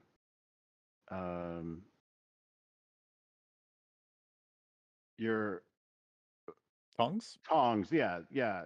Um, the tongs, and you started. You began to warm them in the fire. The the tools, the tools, they reacted a little strangely, but in thinking of it at the time, they kind of glowed a little of their own. You thought with heat, but Mm. not so much. Um, the ring fused cleanly back together again, and the stranger vanished after thanking you. Huh? That's it. That's that's odd. I'm The probably at my forge now, like looking at each tool as these memories come up. the forge is still hot. That's that would That's not be normal. You unusual. haven't fired it up for uh, several hours. Yeah, the ring was probably pretty quick.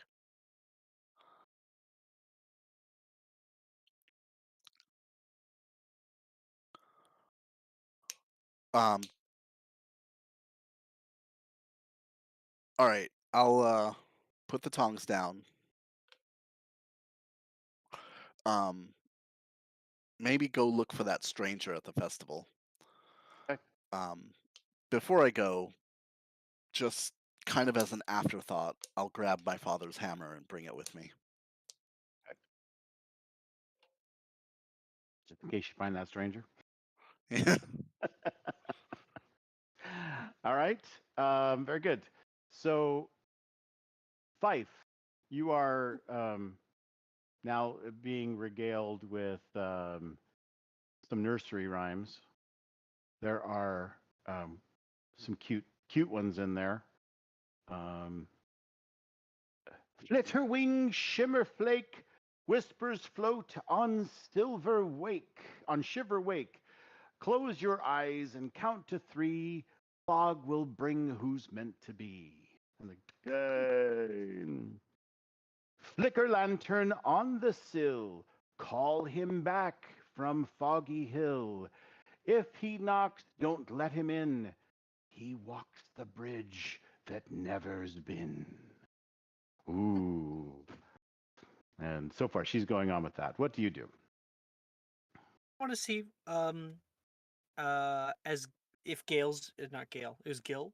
If Gil's doing okay, if he's maybe Yes, found his friends or seems something, totally or normal. He if seems he's like nothing part happened. of it now. Yeah, So it's like nothing I've had happened. my fun running around and whatnot. I'm going to stand from it, give a little cheer, woo, for the person on the other Yep. side. I think I'll go into my pack and I'll find like the smallest little coin or something and throw it forward for them, like a little Okay. copper sort of Yep. idea. So Auntie Grenna Um, looks at you and looks to the ground. She goes, "I'll bet that on the storyteller's identity tonight. Thank you, young uh, costume oh man." no, yeah, I'm full grown adult, but it's all right. Happens a lot of the time. Good luck with it. All right. And then And on she goes, I'll "Hush look now, around. child, don't toss your stone. Not when the river hums a tone. Skip it once, you're free to roam. Skip it twice, you won't come home." And ooh, everyone gets all okay. Go ahead. Now what do you do? Yeah. Ooh, scary. Um, I think that I'm interested in two things. One, I want to look around. If I notice somebody that I know, it can be a good thing.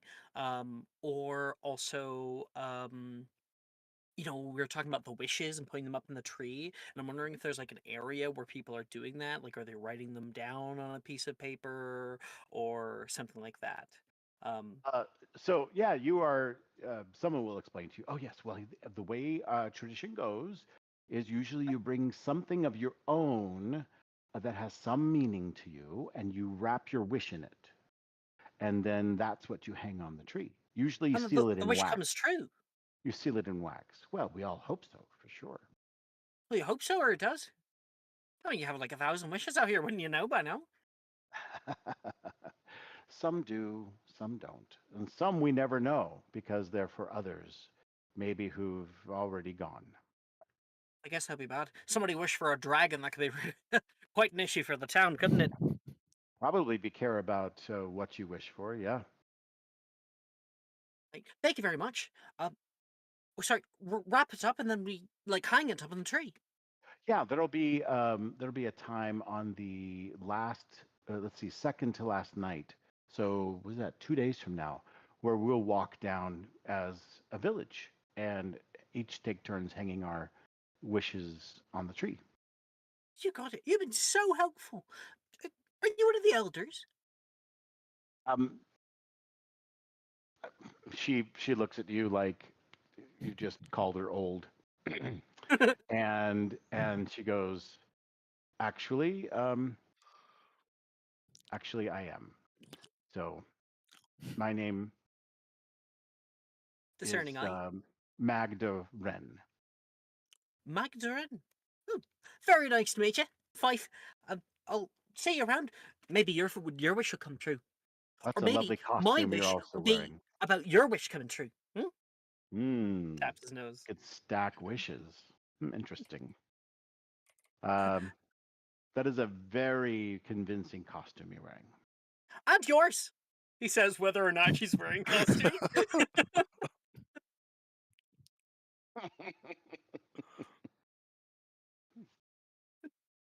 My favorite is how Cherry is muted, but still covers her mouth so that you can't hear her laugh. I think that's funny. Um, I'm gonna go now that I have that in mind. I'm gonna like go into my pack and kind of fiddle with a few things, or like hold my hand over the pendant I have, and then like shake my head. And I'm gonna look around. Um, Now I have been acquainted with any of these characters, and so um, I don't know. Maybe I'll just roll for it or something. Unless you have an opinion on who I should see. What, that you're just going to be near or talk to, or Well, yeah, yeah. Well, unless certainly Stape will I be right near. You'll be talking to someone else, and Stape there is kind of walks up by Ren, and so you'll well, be near. You'll be near him too. here's the funny part about Stape. So, Stape, you see me walking past, like hands on my pack, pulling it over my shoulders, and I think like watching things pass, kind of doing like a little twirl. You would remember me from last Mm, night. quite so. Yes. Yeah. Oh, sorry there. Ah, I didn't catch your name last night. Oh, I didn't catch your name ever. Last Oh. night. I suppose you didn't even remember that. Yes, my name is Elder Stape. We ran into each other. Ooh, hey, normally I have a mind for these things, he Uh, says, kind of thinking down. Now you that I come seem to think of it, I can't quite remember what happened last night. well. I'm sure you got, if not home, somewhere safely. Uh, you had quite a bit to drink. It seemed. Oh my goodness. Are How you have you like a found fortune today? teller? Ah, no, I came across you and helped you find a place at the inn to spend the night. Oh, good. Did you pay him? Because I'm a little strapped for cash right now. Uh, no. Did you not Oh, pay this morning? no, I totally pay. I just wanted to make sure I didn't double pay here. No, Good. I didn't pay. And I don't really have any pay for it, is the problem. I was staying in a little camp outside of town. You see, at first it was at an old apple orchard. I thought I had found the jackpot, and giant pulled me out of a tree.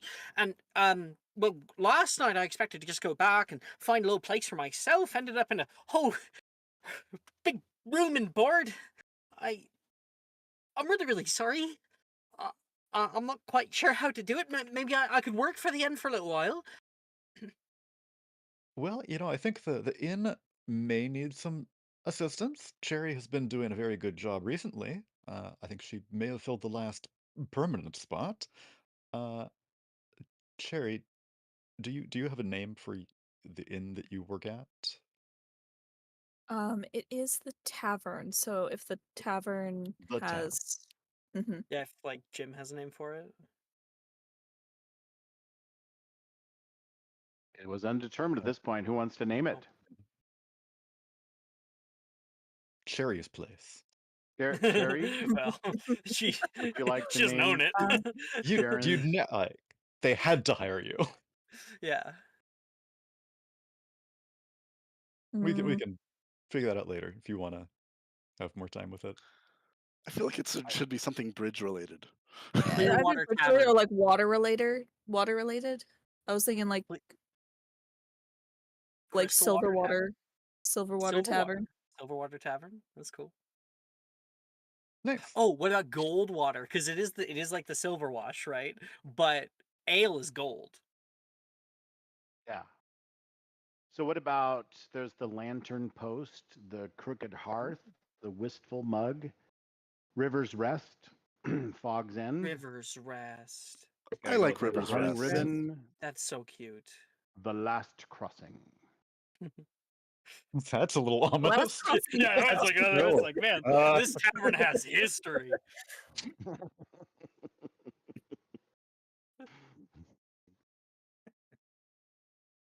So you like the River's Rest? Yeah, it's cute. River's Rest. Bever's Rest. Let's do it. oh. Oh. Uh, yes, the River's Rest had a room available for you. And I think that Cherry may have filled the last permanent position uh, available, but they usually do need some additional help. Cherry, she's People already need using to. the name. Huh, that's cute. Yes, that's what she goes by. But I take it you didn't imbibe heavily there, if you don't Oh, remember it I when you don't woke up. I don't normally It's, drink that much. Must have been quite a blur. Uh, wait, I uh, remember. Oh, I was with Davrin. Man, that man Dra- drank me underneath the table. Like, wonder if he's around today. Sure. I'll go by. I was I was a little scared that the tavern owner might like get mad at me or something. That maybe I had gone up there and wasn't supposed to be there. I've been run out of towns a few times before. Um, I shouldn't have said that. Um, Thank you very much for helping me last night. I appreciate it.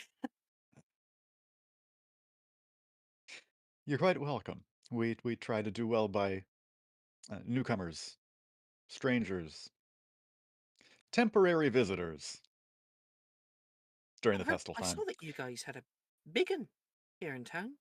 That's not normal. Like, it's nice. You guys seem to treat him well. He seems happy. He is. Yes, he helps out in town, and there are plenty of things he can do that would take quite a quite a number of us to complete if we were trying to do them ourselves. So And the you do ladder. know him? Because Yes. I just keep calling him Biggin, and I kind of feel like at this point it's kind of odd if I don't know his name. Do you know him? Brutus. Brutus. All right, that's going to be Yes. a lot less awkward if I can remember it. Uh, Yes. So if I go up there and I'm like, "Hey, sorry about last night," and I ask the innkeeper if I can help out around, I'll use your name. What was your name? Yes. Elder Stape. El- And Elder Stipe. Like Elder's your first name. You have a last name. That's amazing. yeah, that would be Stape. It's an honorific Oh, you elder. are an elder. Yeah. I can be a And bit of an idiot sometime. yes. And Just you yes. are Oh, I guess you didn't get my name. Five. Just five. No five. last name. Not Ah, 4, not 6, 5. five. Well, Because you've I got think five you. fingers, 5 toes. Actually, just the two toes. Younger Fife? He looks down. Like, And of course, one hoof is one toe, so technically. very good costume. I'm sure you get that a lot this week. Well, yeah, What my are you seamstress changing has things up? out in Millcrest. She's amazing. If you want, I could get her to commission something for you, or spruce up your style a bit. Uh, I think you could do with a few accessories. he puts his hand to his chest, covering the locket. Well, I'll be interested in seeing what you decide for the costuming for the next few days. We do change things up daily, Oh, but perhaps you weren't aware of that tradition being new to was I town. So supposed to bring more outfits? yeah, if you're new, it's Oh, not I don't really live expected. around here, so I don't quite have a Yes. wardrobe or nothing. It's mostly this. You don't live around here. Don't have a wardrobe with you. Do you stay somewhere else regularly? Oh, I don't really have a home anywhere, actually. Oh, Eh, But that's how I like it. Moving around. You wouldn't believe the amount of places out here in the Dales. You ever been to Millcrest? Mountains as big as your arse. uh, quite so. Uh, it's a it's a ways away, and I like it here. It's good to have a place to call home. It's been quite a while since we settled here, and I think settling down is important. You're that old. You settled this place. Oh, that's amazing. We in the collective sense, not me personally. Oh, Though we do have one old woman who might lay claim to that. She certainly says she right. does. Uh, but The one in the crone costume. um, costume, yes, yes. Uh, Well, but I think we should probably get you back to the inn. Uh, sorry for being such a trouble. Really, no. really, I am. Uh, So as you guys are wrapping up there, you see out of the corner of your eye another man swaggering, like purposefully swaggering up towards you. And he's got his hands on his hips and he's kind of swaggy. He wears a red kind of pointy hat and he's got a little cape, little short cape, and a very red coat, like a uniform coat with a little badge on. And he's got his little watchman's spear and he comes walking up, short sword at his side. And well, I suppose it's gonna be time soon to enforce curfew. Marshall Hey, Clave, Elder yes. State? Yeah. Gotta get 'em to bed. Always a big day in the morning. Gotta get 'em, gotta hush this Yes. town down. And he looks very intently at Fife and says, making sure there's no troublemaking going on. Oh, Mike. I saw a few little ones running over the rooftops. Looks like Indeed. fun, but really dangerous. They could fall Oh yeah. off. When was this? This morning, woke me up Oh, right oh. over the is it, the River's Rest. He hands his spear to you. Oh, all right. And he pulls into it. He reaches into his coat and he pulls out a little notebook and pencil. And he licks the end, licks it, and then he's like, "Where was this again?" Right over there. And he will point with the spear toward the inn, but he also like points toward Snape, but Snape has to like move his head away from the blade. And of course, Ennis doesn't even notice that happened, and he writes in, and his tongue is sticking way out. In. And can you describe the perpetrators? Indeed, I can. They were massive gigglers. How do That's you all the spell information he has about them, because all he heard was giggling. how do you spell gigglers? Gigglers. It's G, and then there's another letter, and then like multiple other G's, I got that. Yep. and then Yep. RS. Okay. And you said this morning. Morning. Okay. Were there any other witnesses?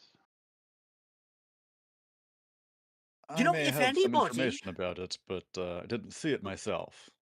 I, I noticed the telltale scrawling on the wall of the building next to River's Rest. Finnick. Oh, Finnick. Of course. All right. Seemed Got it. fresh. Got it. I'll take care of it. Spear, please. it's a lovely spear, he says, and hands it back toward you. This is a red marshal spear steeped in the tradition of the red marshals. This is not an ordinary spear. You can see the mark of the maker right here. That's It it. is very clearly delineating the Red Marshals. Now, the Red Marshals, they are a fine establishment of law keepers and peacekeepers, though those two are not mutually exclusive, or sometimes they are. Oh yeah, I've seen the Yes, I Crimson I Guard around. try to ensure that peacekeeping prevails. Uh, Absolutely.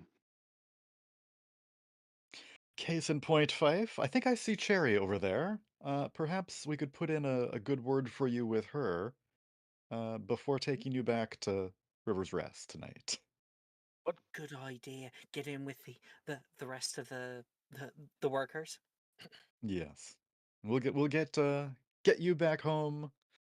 Get the rest of the folks back in their beds tonight.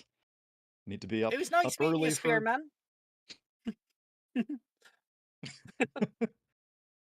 Need to be up early, Marshall. Yes. Is he always that intense? As we're No, walking away. yes. Uh, keep my voice down so that Marshall doesn't overhear. Yeah, yes, he takes his job quite seriously. It's important to have someone such as that in his position. I can say it's a passion. Or a Yeah. obsession, if anything else. And we'll walk over. Cherry, good to see you. Uh, and looking up to Brutus. Yeah. Brutus, I hear you met Fife earlier. Hello. Oh, yeah. Nice fellow. Always coming from the sky. Oh, just the 2 times. Oh, there you are. I see you met Cherry. Oh, yeah. Cherry now. Yes, I thought might as well. It's sort of adorable. Elder, nice to uh see you again. I hope you're enjoying the festivities. Oh, yes, it's beautiful this time. Loved I hope loved it last year, but this is gonna outdo it by far. I I, hope it hasn't been too rough this year. I heard last year was a bit of a state. I yes, yes. It comes and goes, but no fires this year. Not yet. And he sort of looks around, and the uh, metal barrels are starting to dwindle as Davram, you know, tends to them and makes sure they don't. Uh, Yeah, he's kind of gotten distracted they're now. going out. Yeah. Um, Jerry, I don't know if you ended up meeting Fife last night or this morning. I was the one who brought him in last night after. We met a day or 2 ago. I just Yes. came by and started eating some of the cherries she was eating. Oh, Oh, yes, I have met him when he came into town earlier. Um, Thank you, by the way. Mr. Wist seemed to be in a bit of an odd sort this morning, considering he did mention someone who hadn't paid for their stay. My guess is that would be you. Oh, Bruce obviously travels very fast in this town. Already getting a reputation. It Small was an town. awkward start, and I feel guilty about my hand in it. But I will pay one way or another. I see you met Brutus. Brutus, I had a question. Apparently, we're going to be putting up wishes in the tree, and I was wondering if you could put up mine. May I borrow this? He says, pointing toward like a bottle from Cherry. Certainly. Although maybe you should slow down, perhaps, just to make sure that last night doesn't we don't get a repeat. You know. So he'll like take the bottle. Oh, I don't need this. I just need the bottle, and he's going to like pour everything out really quick. I imagine there's only like a little bit left. Um, It was like quarter and of the way full. yeah, he'll pull out something from his bag and start like writing down. Do you guys have wishes? I hear that they come true if you put them up high, Where I which usually is put where mine. Brutus comes in for mine. And yours always comes true, right? Well, I don't know. It's always been a good season. For me, anyway. Sticking close to you, I mean, Brutus. Brutus. Haven't heard that one well. Oh, is this your wish? He says toward Cherry with a piece of paper she has out next to the book. Oh, no, didn't know that, I should take part considering I'm only relatively new here. I'm still learning how everything works. Um, no, this is all mine, and she like kind of folds it over.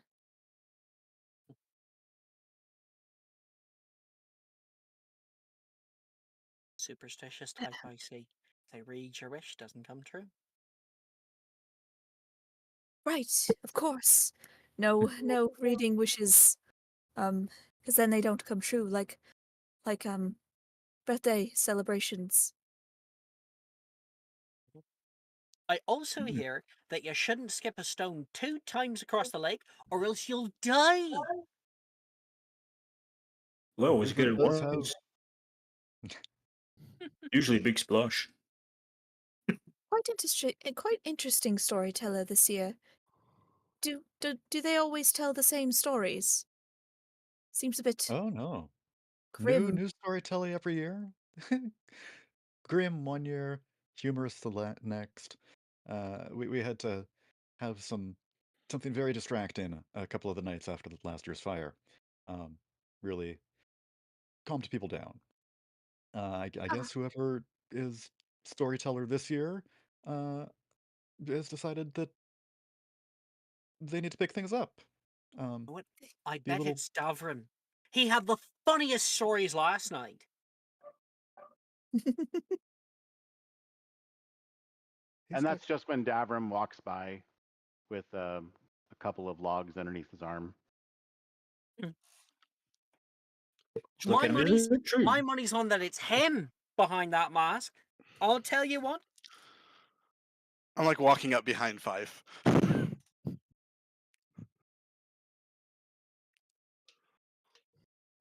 you don't say. Um, Is it true, Davrin? Is it you? Oh, you the man. Fuck yeah, because he can see, Right. everybody here. Even sitting, he's looking over everyone's heads. So, yeah, so Davram is right behind you, Fife.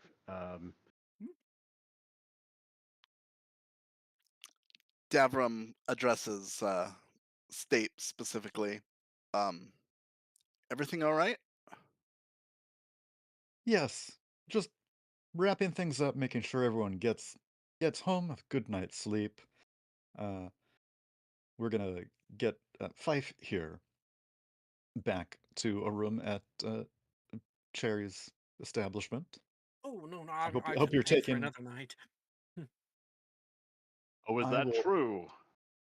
Um, Jaren joins the group that's gathered around the So table. long as I don't have to carry him again. Are you to me?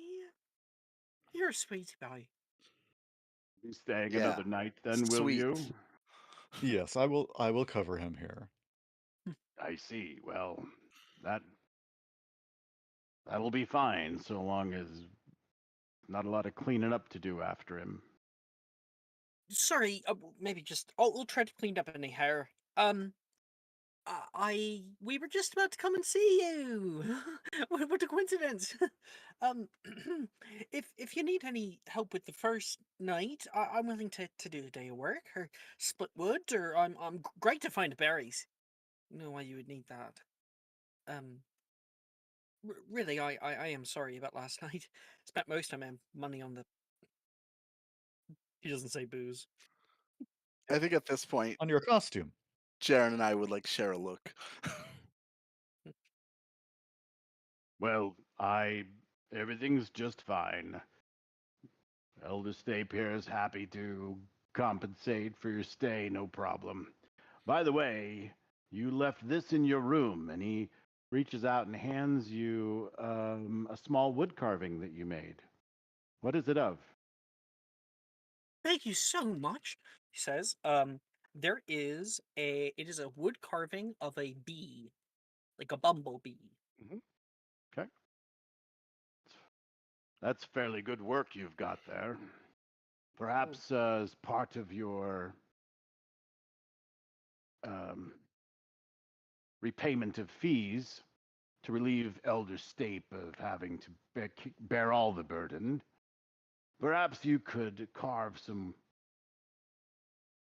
designs for us to put in the tavern. Absolutely, absolutely. Any time for you. I'll be here for a few more days, so I could get you probably like 5 of them. Well, not tonight because I'm going to the festival tonight, but I'll get you some. Absolutely. Thank you. Thank you. You all are so nice here in South Crossing. You've been run out of town elsewhere? Is it that easy to tell? Mm, Was it some pasture, experience, by any perhaps. chance? Terribly testy people up in pasture. Oh, but hilarious kids. If Joe's just only. telling me there's a fellow with 4 toes. I think they've all I, got 4 toes up there. I only have the Right. 2 toes. The storyteller gets up on the little makeshift stage and begins to warm up for his next story. He taps the giant's leg. Oh, I'm about to start. Oh, I good knew luck. it. I knew it. I was right. Give me your money. Okay, so Cherry, you hear someone kind of humming at the next table. It's a tune that has a familiarity to it. You're not sure what it is. You know, sometimes people they're doing the tune, and you're like, oh yeah, that's something. It's weird. I recognize that somehow, and it's not. It's it just catches your attention as having some form of familiarity, but as you kind of run through what it could be, you don't come up with any answers. Like no, because then the tune seems different as soon as you bring up the song that you thought she was humming, Mhm. and then it will soon to occur to you what tune that is, because then in a moment the woman collapses and falls onto the ground, and she's a middle-aged woman. She and she is kind of shaking and quite a stir. She was sitting at a table with a few others, but none of them have noticed that she's fallen down yet. I think there's like a moment where she hears like the thud, um, It was and gentle, she but turns yeah, for sure. just to like look to see. It's like a casual kind of thing, like maybe someone dropped something. Um, Right. there's a beat where she looks at the table, sees the woman on the ground, sees that no one's moving, and then like quickly like shuffles out like, oh goodness, and like goes over and like tries to like turn her like on her Cherry back, jumps up. like Yeah, Cherry jumps up from the table. Everyone obviously is taken away from their joculations about Davram the storyteller, and she has kind of jumped over to this woman and is sort of trying to help her up off the ground. She is whispering something, Cherry, something like silver thread and shadow light, lock the door and wait the night. But she's saying it in a very, very old sounding dialect. And she repeats it. That's um pretty good.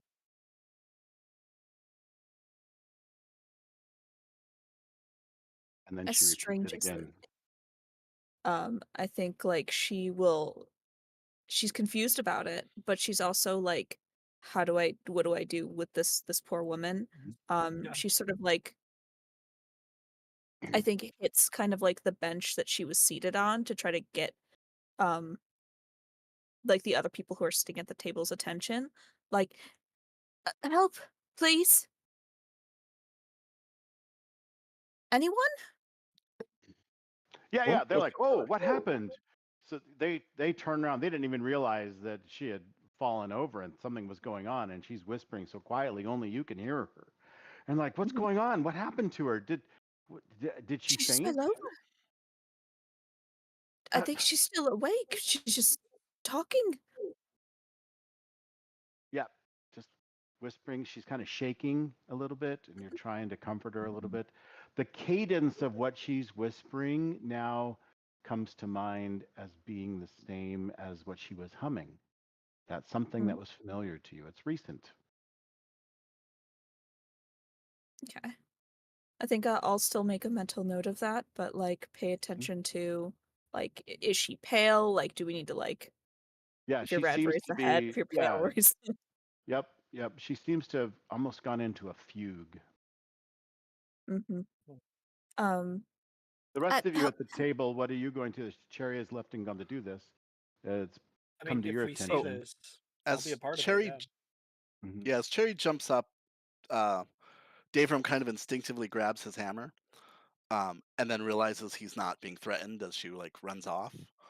Um, but then a few seconds later, he realizes he sees the unconscious woman, apparently unconscious, and kind of walks briskly over, um, and tries to help out.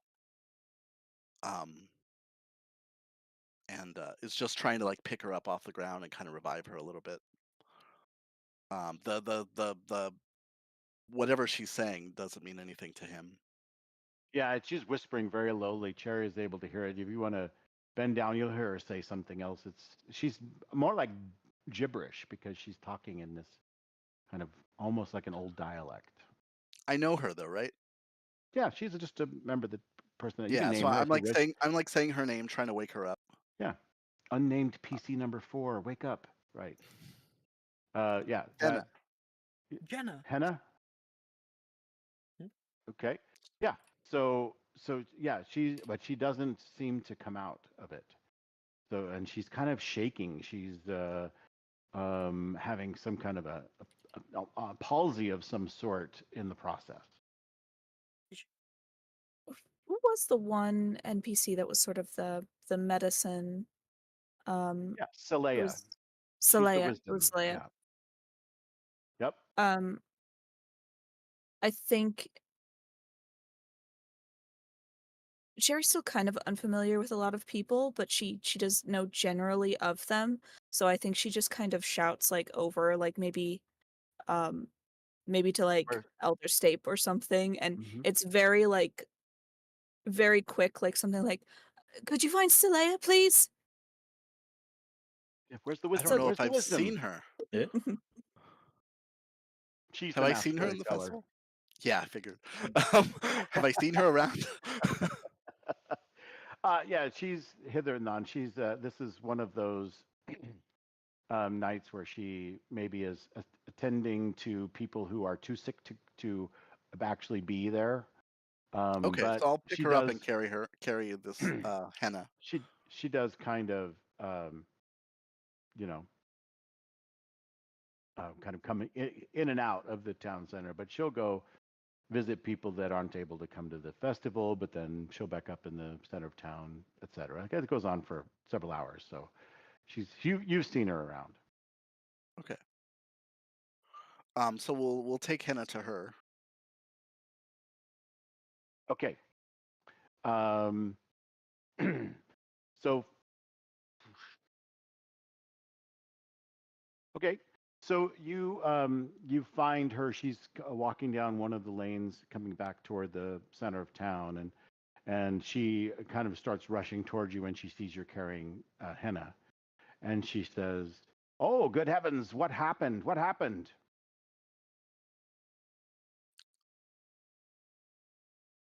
I can't wake her up.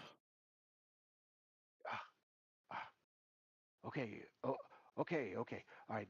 Bring her over this way. Over this way. This way. Over here. And she guides you over to like one of the other tables that's outside, like one of the booths area, and she clears off the booth and put her down. Put her down. He gently tries to put her down. Okay, and she helps steady her as you put her down, and she's looking at her, and she's like, she's whispering something. Whispering something. What is this? Anyone know what We is can't this? wake her up. She. Well, she's not sleeping. She's not sleeping, and she's not. And she What do you begins mean to do she's some not things. sleeping? She won't wake up. She's in a state. My, what a state! What a state! So she begins to listen to her chest, and then she kind of does this little thumping on her abdomen, and then she checks her legs and her feet, and she's kind of doing this whole examination. And she says, she looks up and she goes, "What are those words? Those words." I try to persuade her that the words aren't important. She needs to get out of the Ah, state. but what if they are? What if they are the words? Hmm. Well, If you she's guys breathing fine. need anything, I could grab you some ingredients. Ingredients? Oh, for what? Ah, yes, A yes. salve or something? I'm with Davram here. I think she needs some medical attention. Tincture. He's not with me. Tincture. A tincture based in beer. Any beer? Bring me a beer. I really don't think now is the time for that. Shush. Are you the wisdom? The wisdom? If I only think Five not. hadn't dumped that out. Grab the I- largest Yeah. barrel of beer, and I come running down. Fergus, bring the beer! Calling You just hear thumping Right, as someone I'm else from running the with this distance. Over big. here too. I'll have some more. Then Okay. approach. And okay, so you bring this keg over, and this, of course, garners the very strict interest of Jaron Wist, who has just had one of his kegs hauled off. Oh, don't And worry, Snape will pay for it. It's all so, good. so all Thank you, right, sir. so Brutus and Fife show up with the beer.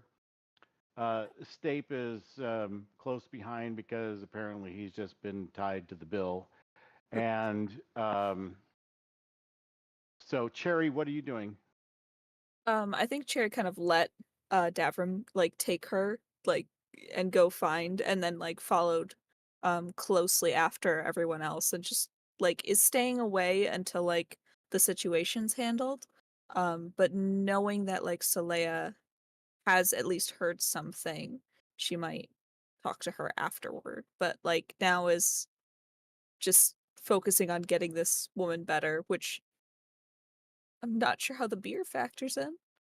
For Soleil. Cautiously hopeful. Wise Soleil is woman said actually an drink beer. alcoholic and needs this in order to perform. Mhm. Mhm. I'm sure it has something to do with the spirits. Okay. Spirits! Ah! That's great. All right. So the keg shows up, and Wisdom ducks down behind the stall table, and seems to be rooting around among some things down there. And she goes, "Ah, found it!" And she comes up, and there is like a cup of sorts, a wooden cup, and she reaches over and she pulls the spout of the keg and fills the cup up, spills out a little bit. And she goes, "Ah, drat, drat," and then she drinks it. I knew it. I fucking knew it. And she puts it down and she goes, "Ah, that's better. Now, what is the words? What are these words? What are these words?" And she reaches down, listens. She goes, "What are you saying? What are you saying? What is it? Uh, What is it?" I could perhaps elucidate. Um, I heard her talk. Oh, Uh, she's saying silver thread and shadow light, lock the door and wait the night? Is that what she's saying? She's saying she. Sort of. I don't think that's what she's saying. I don't think that's what she's Uh, uh, I'm not the wisdom, But suppose. she might be saying, give her throws and what? I don't know. It seems to be nonsense, but it seems important. Important, for sure. For sure. Indeed. Of course. What is she saying? Um, Silver thread? Shadow light? What is that? Shadows don't have light. It's kind of like a different kind of light, isn't it? Maybe it's a light shadow. A light shadow? it's a song, I believe. A song. A song? A lullaby. I saw it in I found it really nowhere important. A book, really. A book. I translated it, but here, and she pulls out like the little slip of paper that she got and like holds it out for her. It's a full Whoa, poem. gibberish. Here's the You can. she like flips it over. Here's the You can. translation. Oh. Oh. Oh. Huh. Huh. It's not quite uh the language we're talking now, but it's very close, like an older version. He seems to be saying it in the old version. Yes, yes. Can you Had say I the not old already version?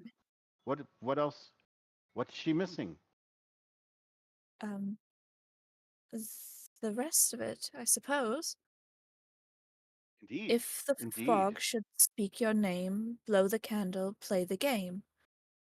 Turn the key, but never twice. Whisper not and pay the price.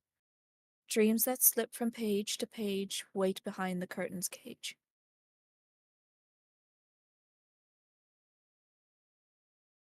What in the river mud does that mean?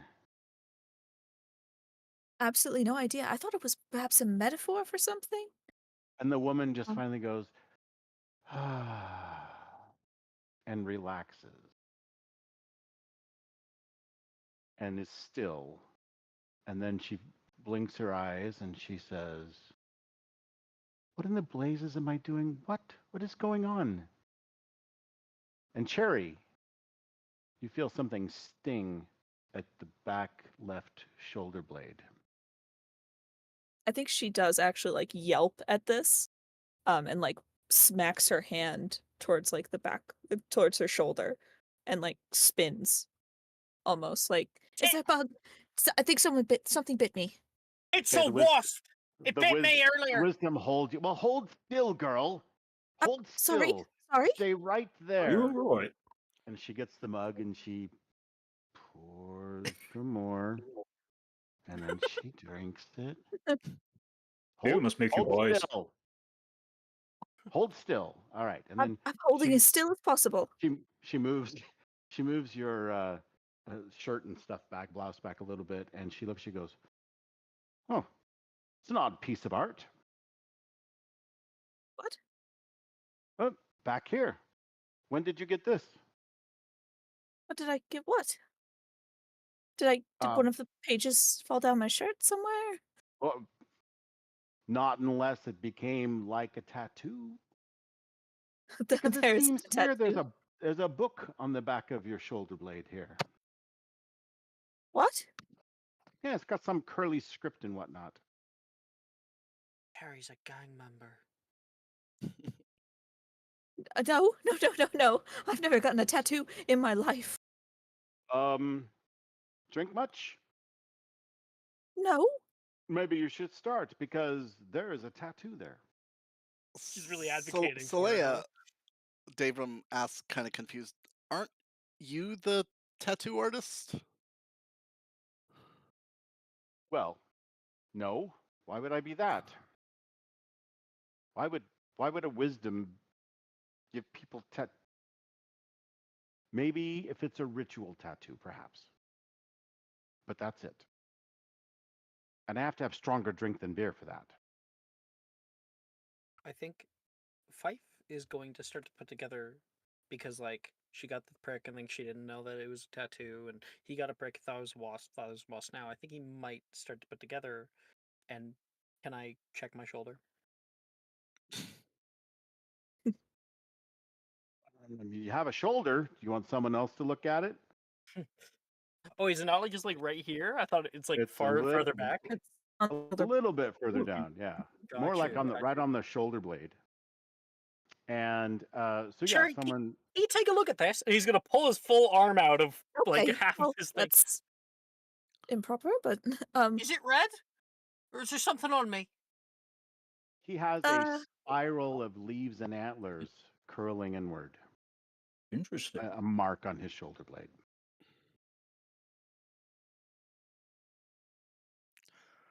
Ooh, I'm grabbing Fife to stop him, but now that I've seen the tattoo, I'm much more curious. think I've gotten stung too. I'm like, what is that? I don't think there's Lucius, enough ink for me, but turn around, turn around. just boom, boom. But do you see anything? I'm just pulling up my shirt and okay, goodness. All right. Got it. Yeah, between the hairy back and the shoulders, there is what appears to be a sunburst that's fractured at the center and rimmed by mountains. And also a squirrel for some reason. oh, don't worry about that one. He's a friend. When I know about that one. I don't know about this other one. the Like, sunburst, pretty nice you recognize this as the symbol of the standing stone that you lifted. No, I've saw it somewhere. I was just trying to help Mr. Stone.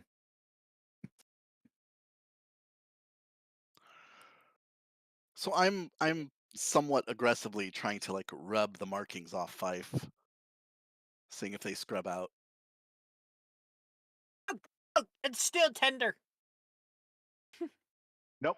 No, it doesn't seem to. You turn the skin all around and through it red, though, trying to scrub it off. Yeah, he's gonna like pull his like shoulder back in and be like, "Buy me a drink first, at the very least." Is it common in town for there to be like a spate of tattooing vigilantes? Either way, it's pretty nice. Gonna like mine. Take a free Terribly tattoo anyway. invasive.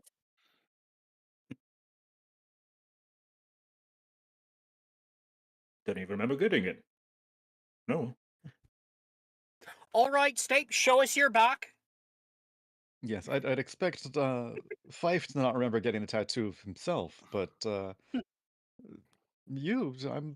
surprised that would happen. Uh, you didn't. n- Well, yes, okay. And if you didn't remember it, I don't. Maybe wouldn't remember my own. And the Elder State, takes off his cloak and exposes his back there. I feel as though I should wait outside now. I'm going to do that. You're Hi, already Charlie. kind of outside, but Mhm. you decide to be more outside More than you are outside. Get away from by everyone. getting Get away get from out Away of the from everybody. the circle. alleyway we're Turns in. Yeah. around That's and right. just kind of like waits there.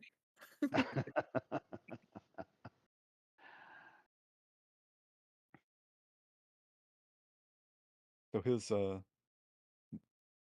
liver spotted skin on his back is exposed. Yeah, you don't have it, and there's nothing there. Yeah. While you're got your back turned to everyone, and they inspect your getting old back. You catch some movement inside of the for lack of a better word, the chapel, the town hall room building. someone is inside there.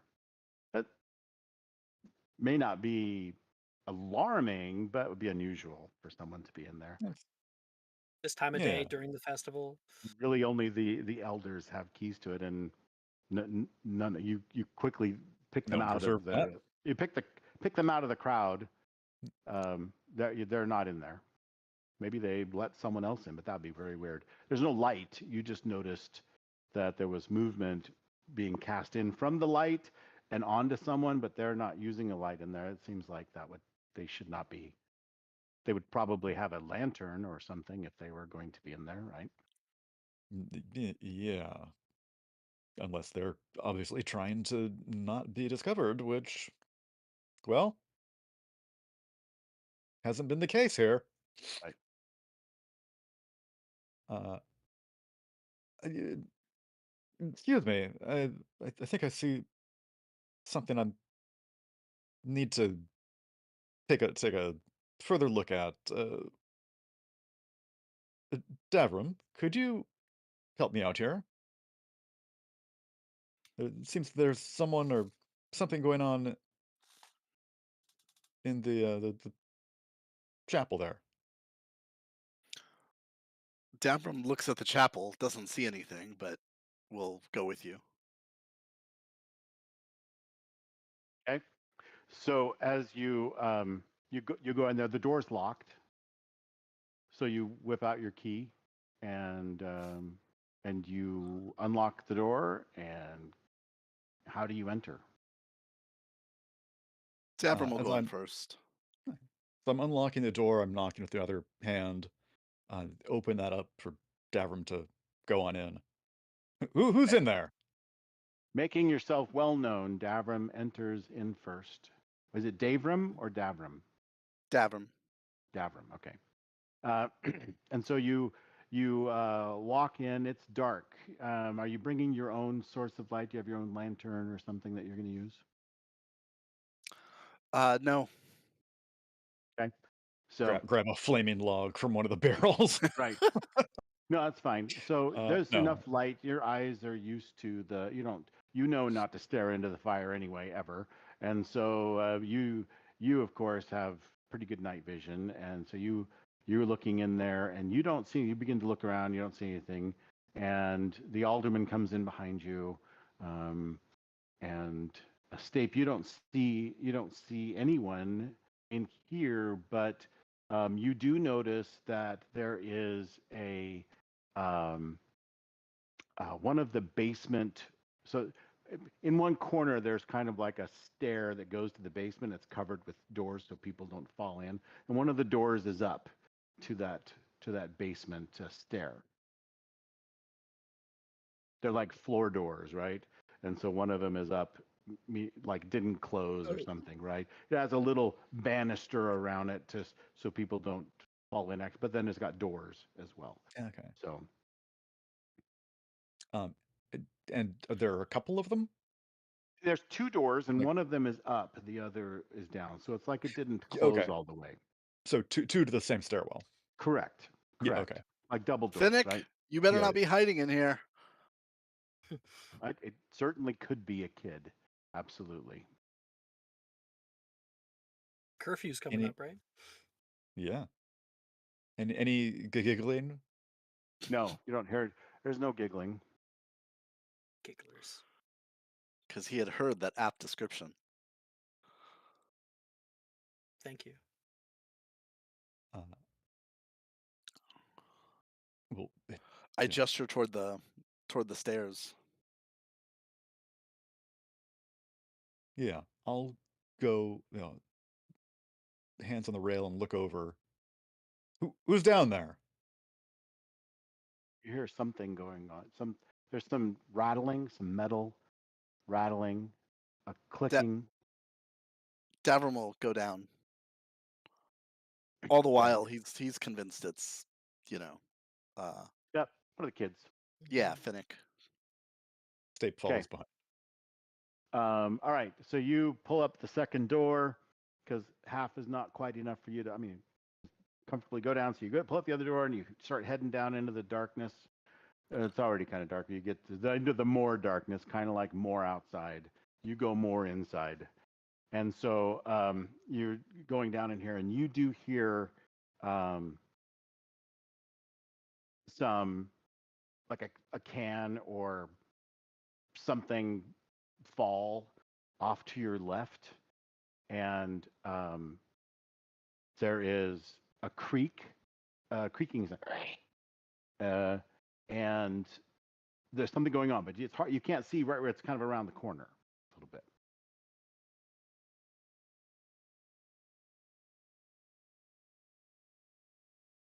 I What do you will do, be Davram? following after Davram. I'm trying to trace that sound. Okay, so Stape, as you come down behind him, he's gone off to the left, but you notice that there's flames. You kind of caught the right angle. There's like an open door that was behind like a moved bookshelf, and there was a door, and that's out of place. The bookshelf is clearly out of place. The door is open about a foot, and you see some fire in there, a flame. I know this building. I've been down here in Mhm. this basement area before. Do I know of some area behind the bookshelf? No. Okay. I'll call back to Davram. Um, D- Davram, I see something over here, and walk straight to the bookshelf door, Okay. and Yep. poke my head in. You work behind the bookshelf. There's the door. You finish opening the door. You step in, and there's a small records room. It has books and a desk, and it's very dusty. And on the desk, a flame is a book. Is burning. A book is aflame? Yeah. Huh. Okay. Uh, I Yeah, I'm a bit dumbfounded by this. Davram didn't know this was here. So he's looking at Elder State for explanations. But The he's book also is just trying to make open, sure there's nobody else and the here. pages are burning. And Stape, I want you to make a quick outcome to notice what this book might be about, what it's on this pages, anything like that. yeah. Let's see. Kids these days. This might be a dumb Smacking question, stick. but is the book being consumed in the fire? Yes, absolutely. Okay, so somebody like Okay. lit this book on fire. This is Okay. arson. Yeah. I think a good thing in the background could be like, "Stay up! We got the lady back to the end. Just want to let you know." So we're closer to the scene. It's like calling into the chapel that has no intention of going inside. It's just background. Yeah, you haven't heard It anything might from any of us since we got away with. Mhm. Yeah. Hey, go ahead and roll. It might be appropriate to burn this tag. Sure. Uh, let's do that. What tag are you burning? Keen eyes. Eye. Oh. All right. Sure enough, you are looking over this burning book as you have something on this page has startled you. And it takes a moment for you to really realize what it is that you're looking at. And so the intense flames which are beginning to consume this part of the page, you see that there is these are censored festival records. And on one page is a drawing of the bridge fully intact. And a census list follows on the other page. And your name and your wife's name are listed and the date is hundreds of years before you're born. Do you let this book burn? No, no, certainly not. Mm-mm, Um, mm-mm. I'm already I taking off yeah. my shirt to like smother the flames. Okay. All right. So you have been kind of as you realize what you're looking at, the shock of it, you kind of impose yourself between Davram and the book as you're trying to take it in, and then you slam the book shut, and then Davram comes in with his shirt or whatever, some cloth or something to help pat out the flames, and you put out the flames of this book. And then you feel this sting on the back left of your shoulder, um, right on the shoulder blade.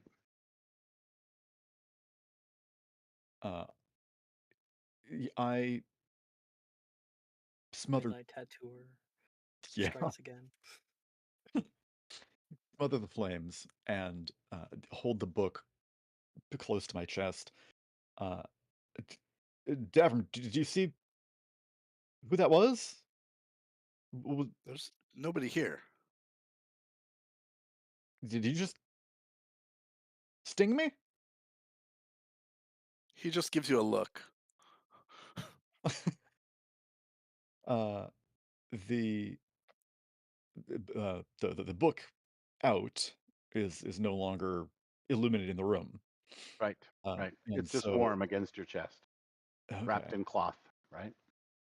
Uh, and so Stape sort of steps to the side and up and wide-eyed looks around the room trying to take in anything as his eyes readjust. Davram is probably leaving the room now, still looking for whoever did this. Yeah, so it looks like someone may have climbed out of the basement window. There's a window that's been propped open. That may have been the creaking that you heard. You find a can on the floor as someone scrambled up the table to get to the window and climb out the window. So there could have certainly been someone here, but they're long gone.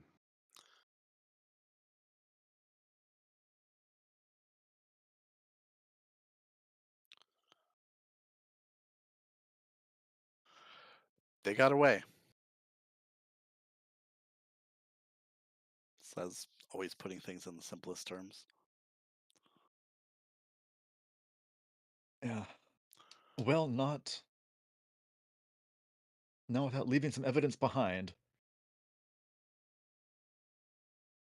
Uh, I will take the time now, if this person is gone, to go back upstairs and if there's some sort of kitchen area to this building, get something for better lighting. Okay. Yeah, there's plenty of lanterns lit outdoors. There's fires.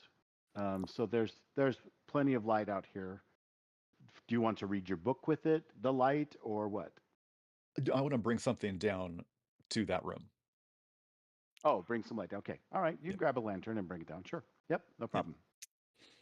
Davram having nothing to do here is leaving the building. Is it Davram or Davram? Davram. Okay. Except when he talks to himself. And then when he speaks of himself in the third person, that's how we know. It's the way they did it in the old tongue. I'm just kidding. All right. So you go down in the room with your lantern. What do you do? I start looking around at their bookshelves. Uh, uh, if I open this to the front, is there like a date on it? Yeah, Or it's several title? Or, hundred years earlier. okay. What do the rest of these books look like? Hmm. Really much like the other books that Okay. are out in the regular area, just they're older. This is kind of an older record keeper area. It's like an archive, right? And then Do you we remember keep? the key you were given earlier. Yeah, yeah. Um, do we keep sort of this kind of archival records elsewhere? Yeah, just not in secret rooms. Just not. Yeah. Okay. Yeah. Uh, okay. Well, I will put the lamp down on the desk and start looking through this book that is hopefully no longer burning when I open it up. Yeah. And idly, you start looking through the book, and the camera pulls back. You're idly scratching an itch on that left back shoulder blade, and the camera pulls out, zooms across the dark village with the fires going and people still milling about. And it goes out onto the Shiverwash River, seeing the village in the distance, and then coming back toward the village, toward a tree beside the bridge, and an old crone looking at the tree where 5 symbols have etched themselves onto the white bark. And she goes, all 5. And then cut to credits. Ooh, All right, good session today, guys. I enjoyed the role Yeah. play. Yeah. A lot of good character Great. development today. Great. Mhm. All right, very That good. was Well, awesome. thank you. Thank you very much, everyone. We will see you next week. And in the meantime, as I always say, I'll talk to you in the Discord. So feel free to bring up anything more about your characters. Do you all have your World Anvil set up so you can journal if you like? Mhm. Great feature built into that so that you can write things about either this, other world building, character development, etc. I have used it extensively to fill in some details. I'll reveal some of the articles that are relevant then from our session today. So we'll see you guys next week. Thanks very much. Awesome. I'm Thank not you. going to be here Thank you, next Jim. week. I'm Okay. off the next 2, but I'll be back on the 3rd or on the All right. 10th. So this will be like the Gandalf scene where he like goes off to the library and it's like cross-referencing and We stuff just like don't that. see him Right. for a couple of Right, seconds. just on his own. I'm And also good if we just like He's gonna use. NPC him. You know, he's just sort of like in the background. You know, yeah, walking so alongside here's the one of the party. things that we can do that I think works really well in City of Mist, and that is we create a theme kit for each character. And that is the kit that the other players use as if an NPC joins, right? Maybe you've never done that Mhm. before. But basically, it becomes an extra theme, like a crew theme, or what's it Yeah. called? Fellowship, right? And like a fellowship, but it's the other character, and it has 3 tags and a weakness that can be used in, like, by other players. They can tap those. So, Yeah. okay, so if we're like, yeah, idea, like we're doing potions or something, and we had like a potion maker, and then it was like, ah, he's not here this episode, but we desperately need a potion maker. Well, he probably makes the potion, so we just roll on his behalf. Yeah, or Is that you how it works? roll and you use what you're doing. So otherwise, you just use it to coordinate efforts, either with He's with helping that me out. NPC, and you tag. You use some of the Mhm. tags from there. They'll be crispy tags, just like a crew theme. So you can use up your NPC, your player character for the week, right? It doesn't affect the player character. It doesn't do anything for your character, but it's a way for you to be in the scene, be in the action, and it's like you're unkillable, kind of, sort of have plot armor. But yeah, Yeah, you're it'd be weird to come there. be like, I'm going to Tennessee for a week, come back, and my character's dead. Right, right. Yeah. So it may make sense that we just Well, take that's always a risk. the title tags from each of your 4 themes as Yeah. the four things that you get, and then you can just tap on one of those to add to, like, and you can then narrate how this um, DMPC for the week is helping you out, right, to do your task, and you can tag one of his tags because it's relevant, right? That kind of thing. All right, so we may do that. We'll talk about that in the Discord too. Thanks, everyone. I'm Awesome. going to go ahead and shut down our stream. Thanks to our viewing audience. We actually had how many viewers? None. It was awesome. This is a new stream though, so I really thought you amazing. were gonna say Wow. 10 or Sometimes it's like 2, 3, 10, and I'm like, we had 10 people look at us for at least a minute or two. That's awesome. Anyway, so I don't do this for the stream. I do this so we can go back and play the stream Yeah, yeah, yeah. ourselves to have a good time looking back at the funny moments. You want to clip something, fine. If you just want to remember what some piece of lore was, or for your notes or whatever. So that's mostly there for us. So thanks again, everyone. We'll see you next week.